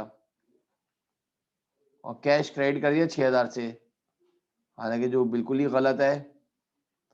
आपको तो क्या करना चाहिए था, वैन में लिखना चाहिए था। क्या एंट्री बनेगी भाई, शाबाश। वैन डेबिट प्रॉफिट अभी नहीं इन्होंने दिए, बढ़ेगा। हाँ वो तो सही कह रहे हो, वो लास्ट में एक स्टेटमेंट बनेगी, इन्होंने अभी नहीं करेंगे, इसको छेड़ेंगे। तो मोटर व्हीकल को एक्सपेंस को कम कर देंगे और वैन को डेबिट कर देंगे, बिल्कुल सही है। तो राइट एंट्री जो बनेगी वो बनेगी, करेक्ट एंट्री जो बनेगी, करेक्ट एंट्री को रिबा इस तरह से फेयर में लिखोगे, वैन डेबिट। सारे स्टूडेंट याद रख लो, पेपर के लिहाज से बता रहा हूं, पेपर में आपको इस तरीके से इसको फेयर करना होगा।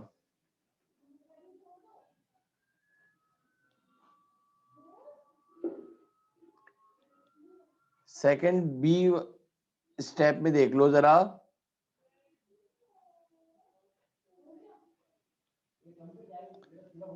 the drawings account included rupees 250. The drawings account included 250 for the purchase of fuel.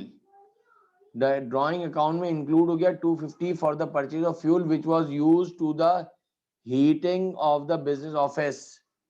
उसको ड्राइंग्स में डाल दिया। कोई बताएगा क्या एंट्री बनेगी, राइट एंट्री? राइट एंट्री बननी चाहिए थी, फ्यूल एक्सपेंस को डेबिट करना चाहिए था, फ्यूल एक्सपेंस को डेबिट करना चाहिए था, कैश को क्रेडिट करना चाहिए था। आपने रॉन्ग एंट्री में बाय मिस्टेकनली क्या लिख दिया, उसको ड्राइंग्स के अकाउंट में डाल दिया।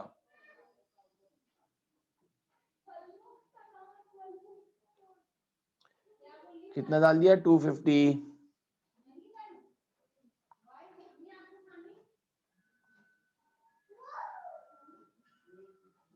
तो मुझे जरा बताओ अब क्या एंट्री बनाओगे, फ्यूल एक्सपेंस को डेबिट कर दोगे और ड्राइंग्स को कर दोगे क्रेडिट, ड्राइंग्स को कर दोगे क्रेडिट 250 से बेटा।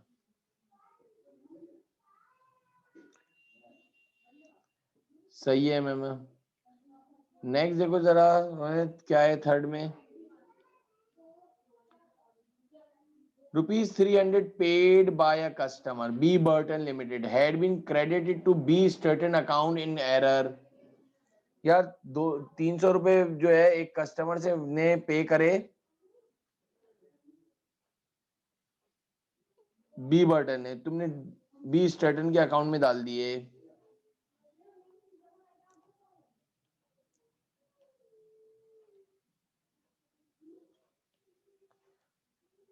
राइट एंट्री में बनाओगे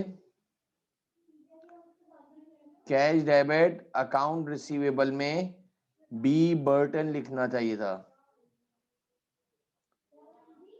ये एरर ऑफ कमीशन है, उसको बाय मिस्टेकनली किसी और कस्टमर बी स्टर्टन के अकाउंट में डाल दिया 300।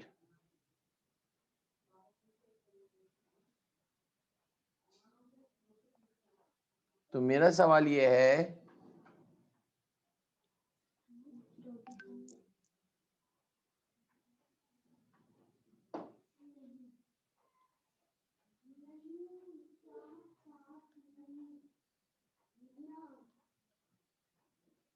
बी स्टर्टन को हम कर देंगे उन्होंने डेबिट और बी बर्टन को कर देंगे क्रेडिट, बिल्कुल सही है।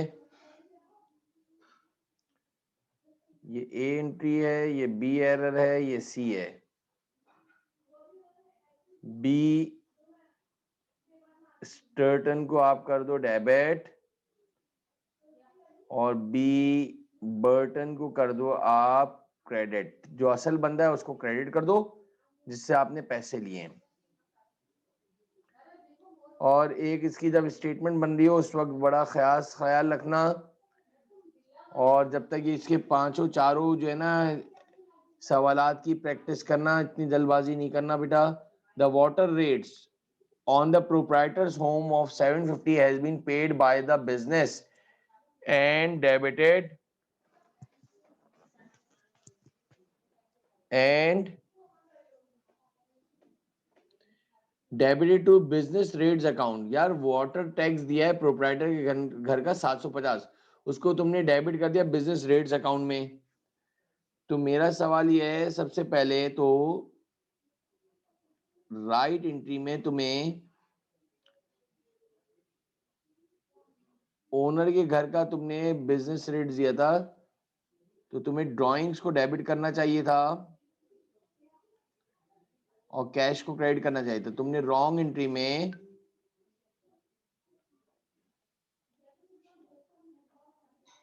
बिजनेस रेट्स को डेबिट कर दिया, कैश को क्रेडिट कर दिया।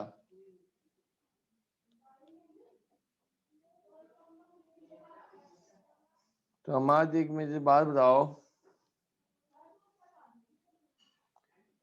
फिर देख लो, the water rate on property proprietor homes of ₹750 has been paid by the business and debited to business rates account।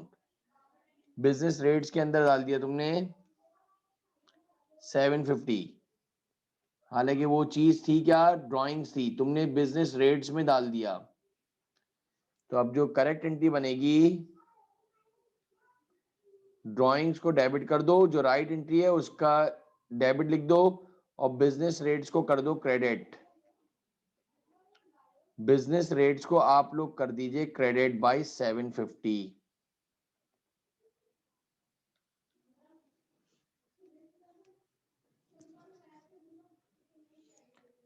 इसके बाद अगर नेक्स्ट देखो,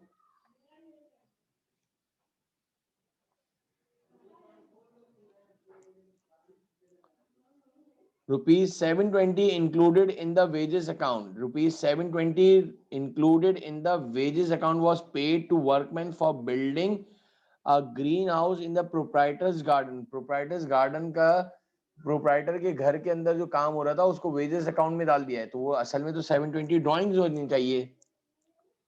तो असल में तो आपके पास वो होना क्या चाहिए राइट एंट्री में,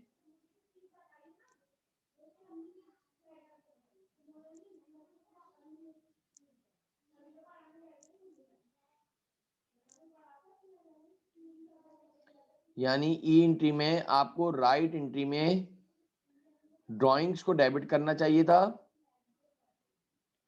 और कैश को क्रेडिट करना चाहिए था। तुमने उठा के रॉन्ग एंट्री में क्या कर दिया, तुमने वेजेस एक्सपेंस में डाल दिया। आपने वेजेस एक्सपेंस में डाल दिया इसको और कैश को क्रेडिट कर दिया।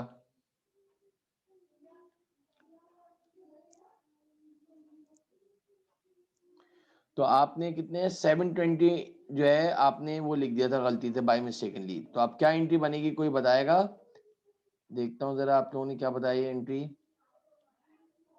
ड्राइंग्स को डेबिट कर दिया, wages expense credit, very good बेटा। ये आपने ई एंट्री में ड्राइंग्स को डेबिट कर दिया,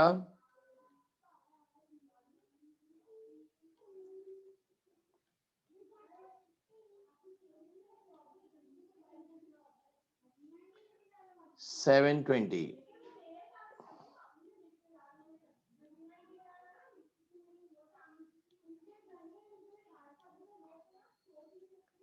ई के बाद एफ में देख लो, building material bought on credit from K German ₹500। और हमारा मेरे ख्याल से बिल्डिंग मटेरियल का ही काम है, the following small building business, building का ही काम है। तो आपने क्या लिया है, के जर्मन से 500 के जो है बिल्डिंग मटेरियल लिया, यानी परचेज लिए। Has been delivered to the business on the balance sheet date and has been included in the inventory figure at that date, but the invoice for these goods had not been entered in the purchase day book। Invoice नहीं आई थी, physical goods तो भेज दिए थे और वो हमारी inventory में शामिल भी है बेटा, हमारी इन्वेंट्री में शामिल भी है और फिजिकल गुड्स में हमारे पास शामिल भी है, लेकिन इनवॉइस को रिकॉर्ड नहीं करा है, एंट्री नहीं बनाई। बिल्कुल सही कह रही हो। तो परचेजेस से एंट्री बना दो, परचेजेस से एंट्री पास कर दो। रोनित क्या एंट्री बनेगी, परचेजेस डेबिट, इनवॉइस है यानी उधार पे ली है, अकाउंट पेबल क्रेडिट, सर कितने का? 500 का। अब जरा गौर से सुनिएगा, पेपर में भी आपको सेम इसी तरह से सारी पहले एंट्रीज पास करनी है, यानी राइट रॉन्ग और करेक्ट एंट्री बनानी है, पहली बात तो। सेकंड थिंग, जरा गौर से सुनिएगा,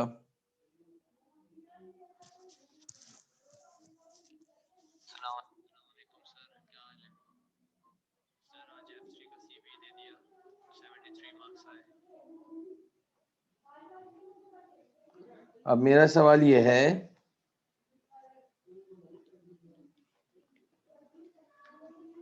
जरा सा गौर से सुनिएगा ताकि इसको हम कंप्लीट आउट कर लें।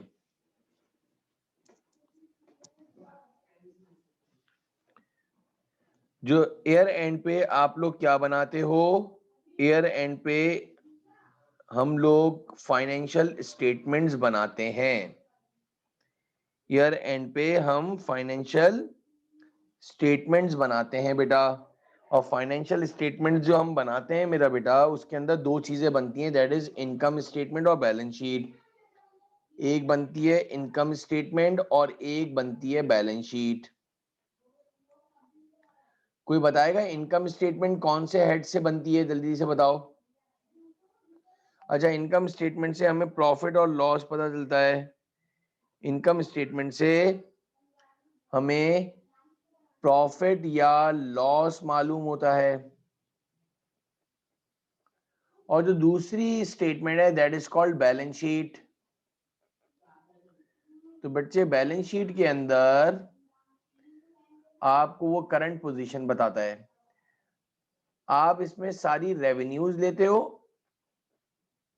सारी रेवेन्यूज को लेते हो और सारे एक्सपेंसेस की मदद से इनकम स्टेटमेंट बनती है। सारे रेवेन्यूज और एक्सपेंसेस की मदद से आप इनकम स्टेटमेंट बनाते हो और सारे assets, liabilities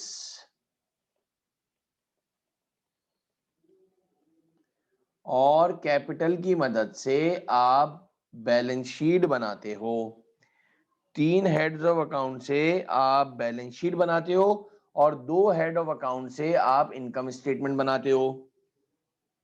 okay sir, then तो मेरा सवाल ये है आपसे कि सारे वो तमाम आइटम जो जिससे आपके रेवेन्यूज और एक्सपेंसेस हैं वही आपके इंपैक्ट देते हैं। अब आपने ये तो बहुत मर्तबा सुना होगा,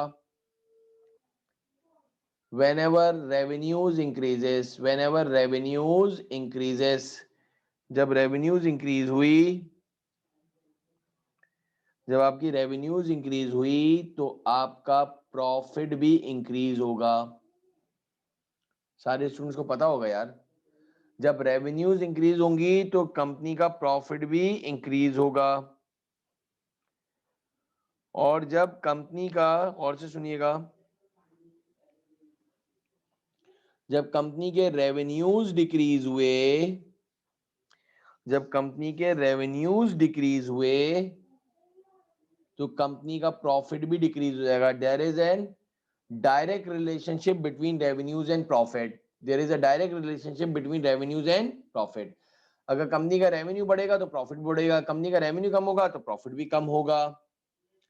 on the other and, if expenses of the companies increases, expenses are increases,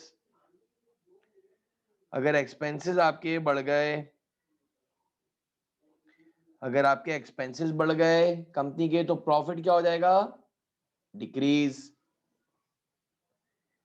if expenses increases तो profit decreases, and if expenses decreases, अगर तुम एक्सपेंस कम करने में कामयाब हो गए तो अल्टीमेट तुम्हारा प्रॉफिट बढ़ जाएगा। रोनित ये जरा गौर से सुनिएगा, इसके बाद जो है इनडायरेक्ट रिलेशनशिप, बिल्कुल सही कह रही हो। अब आपको करना क्या है, इसमें पहले स्टेटमेंट में तो आपने सारी एंट्रीज को क्लियर कर लिया था, सारी एंट्रीज बनाई थी हमने, ये question number 5 small building company. आपसे दूसरे स्टेप में वो आपसे बोल रहा है कि भाई आप इसकी जो है मेरा मतलब है कि इसकी एक स्टेटमेंट बनाओ और उसके अंदर जो है प्रॉफिट को करेक्ट करके बताओ। तो सर वो किस तरह बनेगी, जरा गौर से देखिएगा।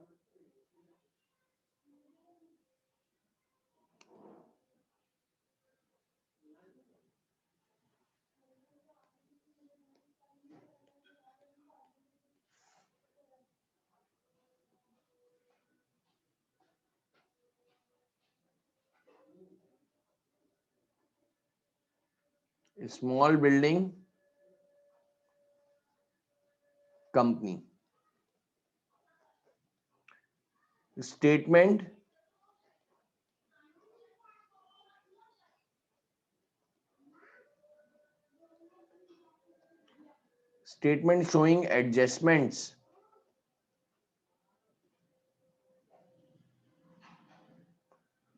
showing adjustments in profits। इसके बाद सारे स्टूडेंट क्या करो, ये पेपर के लिहाज से बात कर रहा हूं, सबसे पहले लिखोगे इनकरेक्ट प्रॉफिट जो तुम्हें सवाल के अंदर गिवन होगा।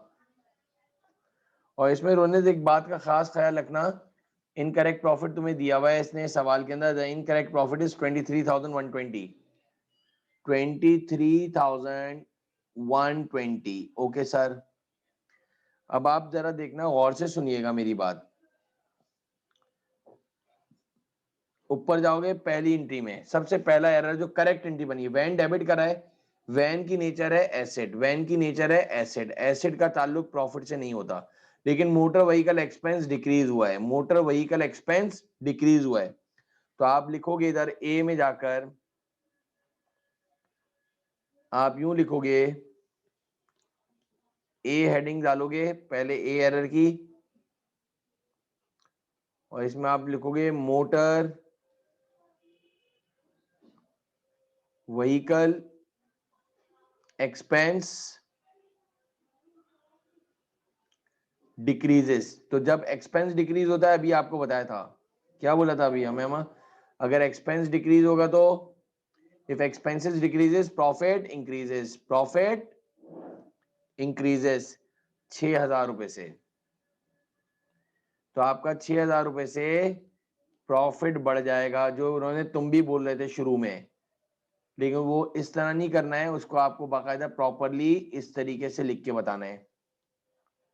बी में अगर देखो, दूसरी एंट्री में देखो, फ्यूल एक्सपेंस, एक्सपेंस इंक्रीज हो रहे हैं, ड्राइंग बैलेंस शीट का आइटम है, ड्राइंग का कोई ताल्लुक नहीं है, जैसे इस एसेट का कोई ताल्लुक नहीं था, तो फ्यूल एक्सपेंस बढ़ा है 250 रुपए से, फ्यूल एक्सपेंस इंक्रीजेस। बी वाली एंट्री में, बी एंट्री में आपने लिख दिया फ्यूल एक्सपेंस इंक्रीजेस। तो ऑब्वियसली बात है, जब एक्सपेंस इंक्रीज होगा तो कंपनी का अल्टीमेट प्रॉफिट डिक्रीज होगा, कंपनी का अल्टीमेट प्रॉफिट डिक्रीज होगा, बिल्कुल सही है। अब मजे की बात यह है, जो इसका थर्ड एरर है, जरा देखो, थर्ड एरर में लिखा हुआ आया है account sale B statement. Account sale की नेचर एसेट है, एसेट का ताल्लुक बैलेंस शीट से नहीं होता, बैलेंस शीट से होता है, इनकम स्टेटमेंट से नहीं होता। अकाउंट सेल बी बटन, तो इसका भी कोई ताल्लुक नहीं, यानी सी एंट्री का कोई इन्वॉल्वमेंट नहीं है रोनित। तो याद रख लीजिएगा, इतना मेजॉरिटी बच्चा सी के आगे लिख के यूं लिख कर आओगे, नो इफेक्ट, इसके भी मार्क्स हैं।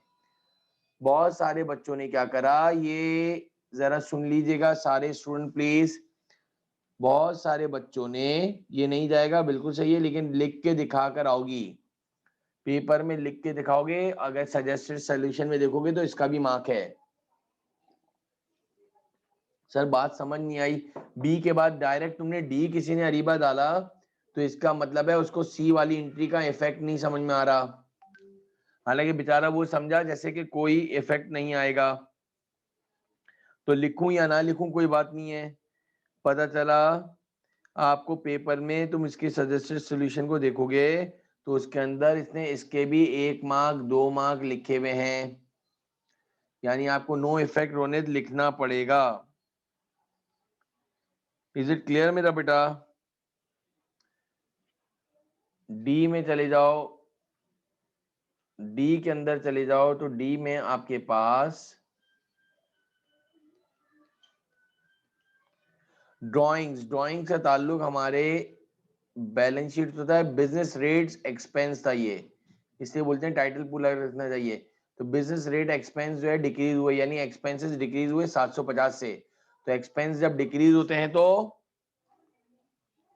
Business rates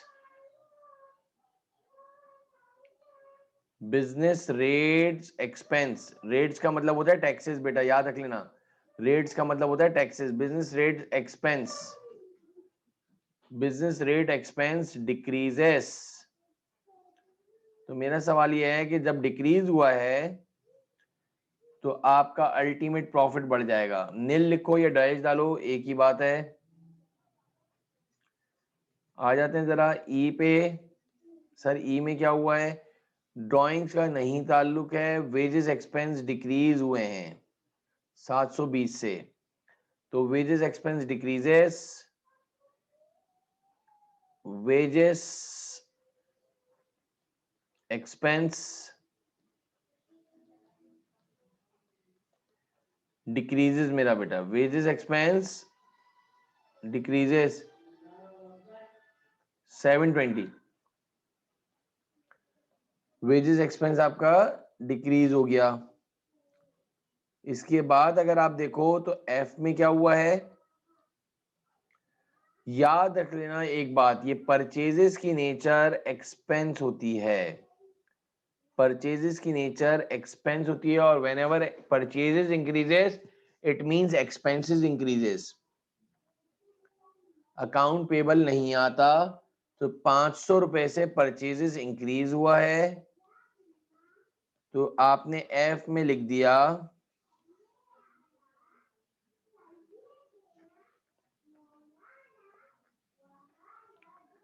purchases increases. तो बच्चों जब परचेजेस इंक्रीज होगा तो प्रॉफिट अल्टीमेट डिक्रीज होगा। तो आपका अल्टीमेट प्रॉफिट क्या हो जाएगा? डिक्रीज हो जाएगा। मैंने बताया 29840, सही तरह बताया भाई? श्योर? 29840। सारे स्टूडेंट जरा और भी चेक कर लेना एक दफा। इसका नाम है ma'am corrected net profit. Ariba इसका नाम क्या हो गया है? Corrected net profit. इसका नाम हो गया करेक्टेड नेट प्रॉफिट। तो जब ऐसा सवाल आएगा तो आधे सवाल के अंदर तुम्हें एंट्रीज सही करनी होंगी, और आधे मार्क्स जो हैं, अरीबा बोलिए 9030 आ रहा है मेरा, तो वापस से करके देख लो भाई। कोई तीसरा बंदा बता दे। 23120 प्लस 6000 माइनस 250, 29840 आ रहा है, 29840 आ रहा है।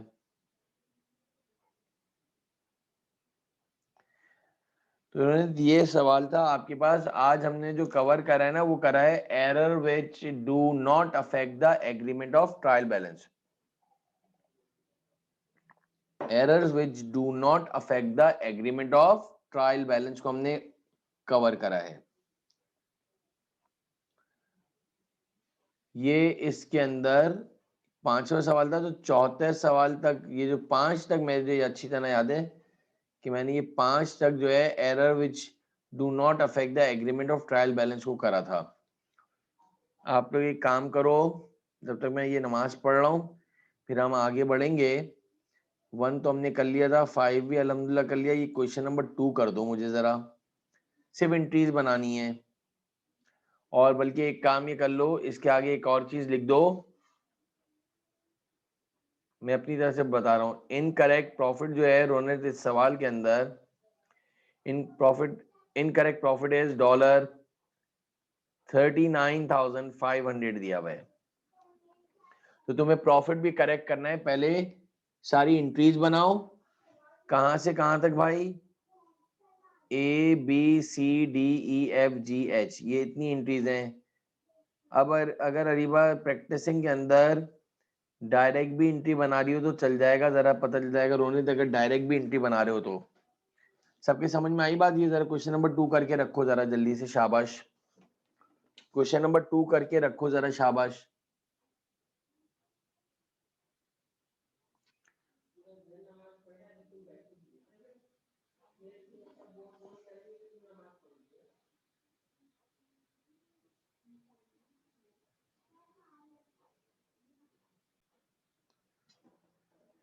हो गया क्वेश्चन नंबर 2?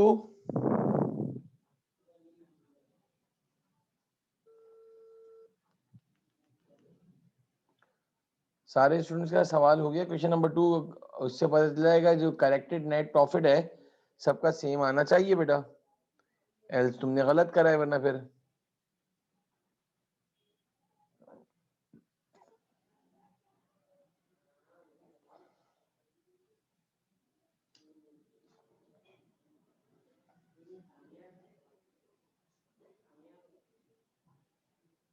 बताओ मुझे। रोनित हो गया? गुड। अभी कोई जवाब नहीं देना।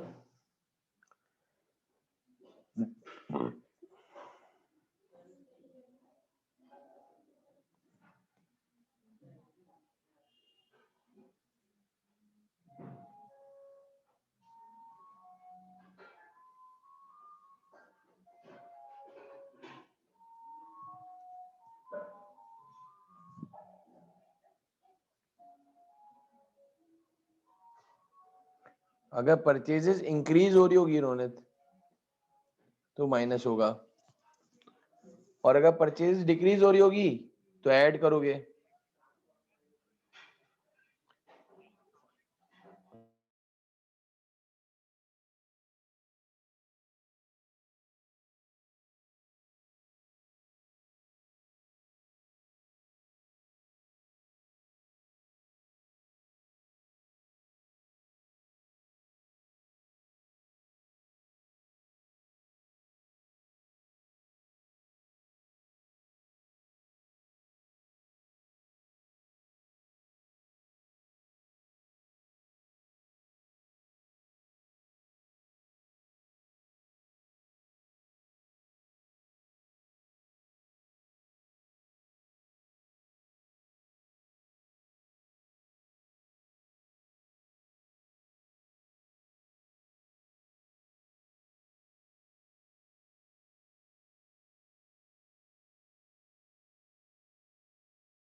बेटा सर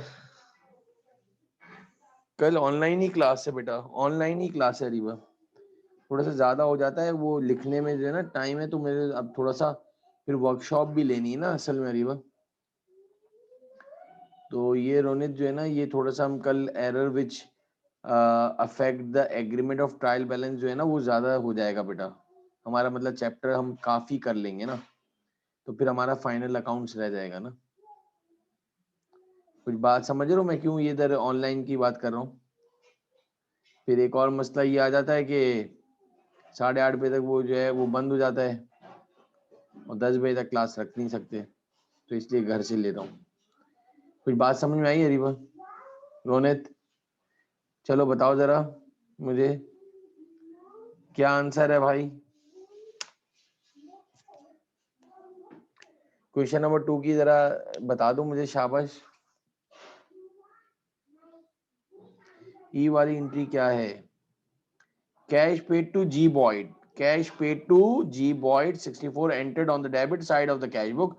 कैश पेड करे तो कैश को क्रेडिट करना चाहिए था, और क्रेडिट करना चाहिए था, क्रेडिट कर दिया जी बॉयड को, उल्टी एंट्री बना दी है, कंप्लीट रिवर्सल।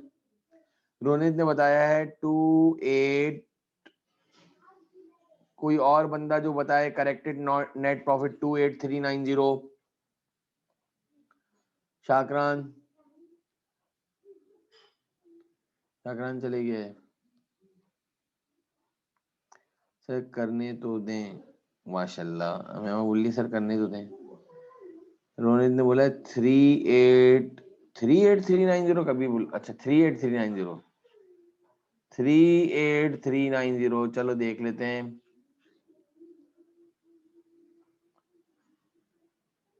क्वेश्चन नंबर हमने ये जो करा है आपके सामने, क्वेश्चन नंबर 2 करा है। हाँ मैं बता रहा हूँ। तो डबल से एंट्री बनेगी ना बेटा, अकाउंट पेबल डेबिट और जी बॉयड और कैश क्रेडिट 64 मल्टीप्लाई बाय 2 138, ये एंट्री बनेगी। Account payable debit, very good Ronit, सही है। Account payable debit cash credit,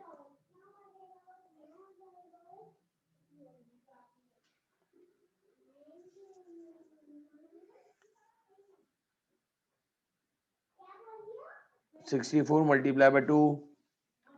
देखो राइट और रॉन्ग एंट्री बनाओ फिर समझ में आएगा रिबा, जल्दी से राइट और रॉन्ग एंट्री बनाओगी तो समझ में आएगा, मैं बता देता हूं तुम्हें।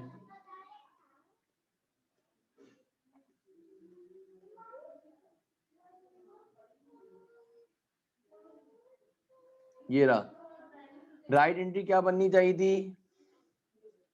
जी बॉइड की, अकाउंट पेबल डेबिट जी बॉइड और कैश क्रेडिट करना चाहिए था 64 से बेटा। तुमने क्या एंट्री बना दी? कैश डेबिट कर दिया और अकाउंट पेबल को क्रेडिट कर दिया जी बॉइड। जिसको डेबिट में लिखना था उसको क्रेडिट में लिख दिया, जिसको क्रेडिट में लिखना था उसको डेबिट में लिख दिया, रॉन्ग एंट्री में। डब्ल्यू का मतलब रॉन्ग एंट्री। तो डबल से बनाओगी तो खुद ब खुद करेक्शन हो जाएगी। ये देखो अम्मी ने एक सवाल दिया कि अरीबा 7 में से 3 माइनस करो, 7 में से 3 माइनस करो, क्या आंसर आता है वैसे? अम्मी ने कहा 7 में से 3 माइनस करो, क्या आंसर आता है? बोला 4। तो मैम तुमने क्या लिखा? 7 माइनस 3, तुमने 4 7 में से 3 माइनस करने के बजाय तुमने उल्टा कर दिया। 7 में से -3 करने के बजाय तुमने ऑपोजिट कर दिया, यानी कि आपने प्लस कर दिया, यानी कि 10 लिख दिया। अब मेरा सवाल है, तुमने तो प्लस करने के बजाय क्या कर दिया? ओ माइनस करने के बजाय क्या कर दिया? प्लस। अब क्या है, पहले छोटे जमाने में जो है ना बच्चे छोटे होते थे तो इरेजर से मिटा के सही कर देते थे। अब क्या, अब क्या बोल रहे हैं आपको, क्या करना है? बगैर मिटाए हुए इसको सही करना है। तो अब 10 तो लिख दिया है तुमने, 10 में से क्या माइनस करूं, 10 में से क्या माइनस करूं कि आपके पास आंसर 4 आ जाए सही? मैं अपनी बात को फिर रिपीट कर रहा हूं। मैं आपसे कह रहा हूं कि अगर 7 में से उन्होंने 3 माइनस करा तो आंसर आना चाहिए 4। तुमने उठाकर उसको कर दिया प्लस, तो 10 में से अब क्या माइनस करूं कि मैं सही आंसर पे पहुंच जाऊं 4, तो उसका डबल माइनस कर दो। अरे वो बात समझ में आई है, तो इसलिए डबल से एंट्री बनाई है। 64 मल्टीप्लाई बाय 2, 64 मल्टीप्लाई बाय 2। अब जरा देखो, उन्होंने तुमने बोला कि क्या हुआ अरीबा, कर लिया है सवाल? ये हमारा कौन सा सवाल है बेटा? इट्स क्वेश्चन नंबर 2, सही है। इनकरेक्ट प्रॉफिट दिया हुआ था 39,500। इनकरेक्ट प्रॉफिट दिया हुआ था 39,500।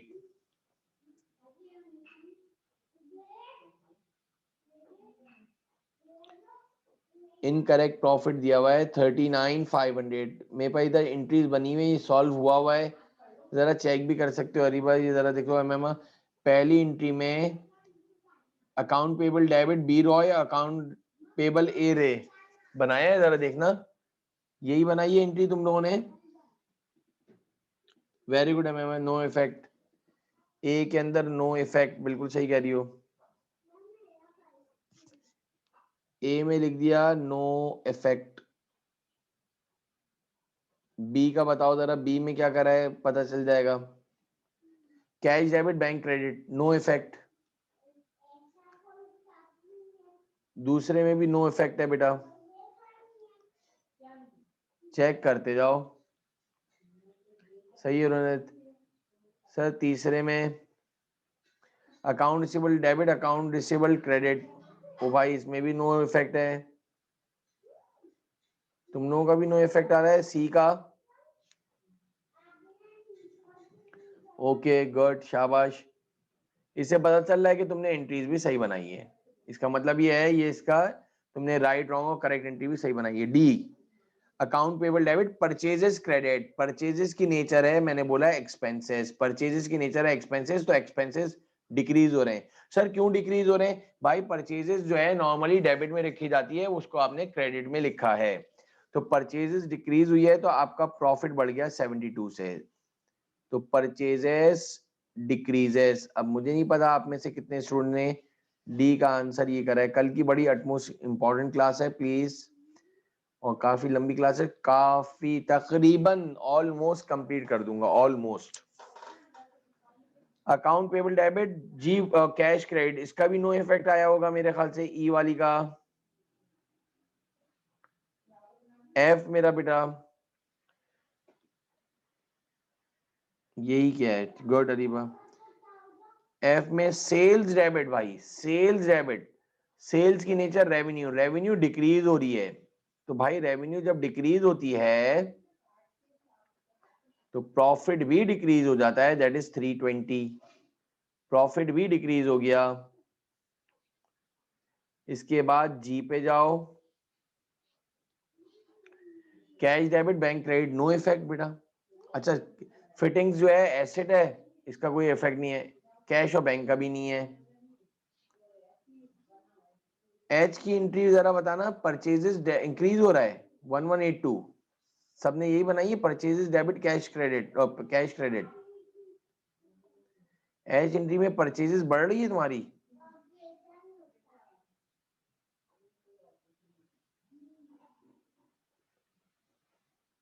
भाई परचेजेस बढ़ रही है रोनित, कौन सी एंट्री में?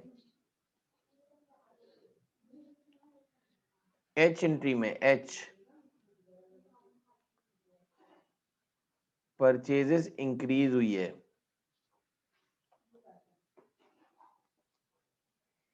सही है। फिर एच के बाद जरा देख लो, एच के बाद कुछ और है?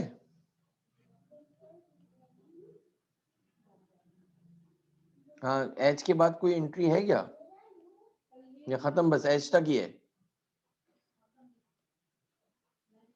चलाओ जरा, 39,500 प्लस 72 माइनस 320 माइनस 1182,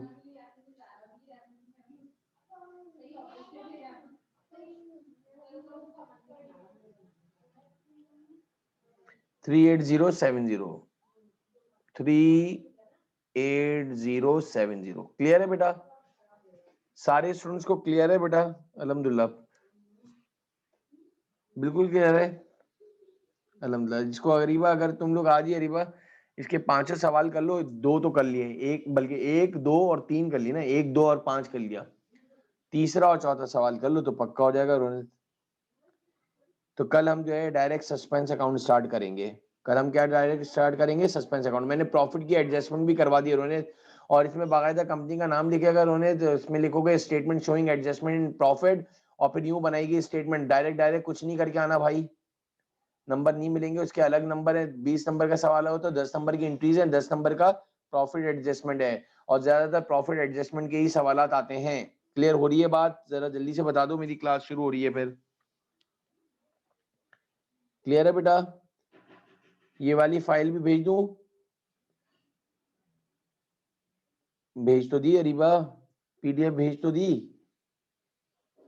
ये वाली बोल रही हो 30 वाली? हाँ चलो, ओके बेटा, अल्लाह हाफिज। कल की क्लास में आ जाना बेटा ऑनलाइन 5:30 इंशाअल्लाह ताला अल अजीज। अल्लाह हाफिज।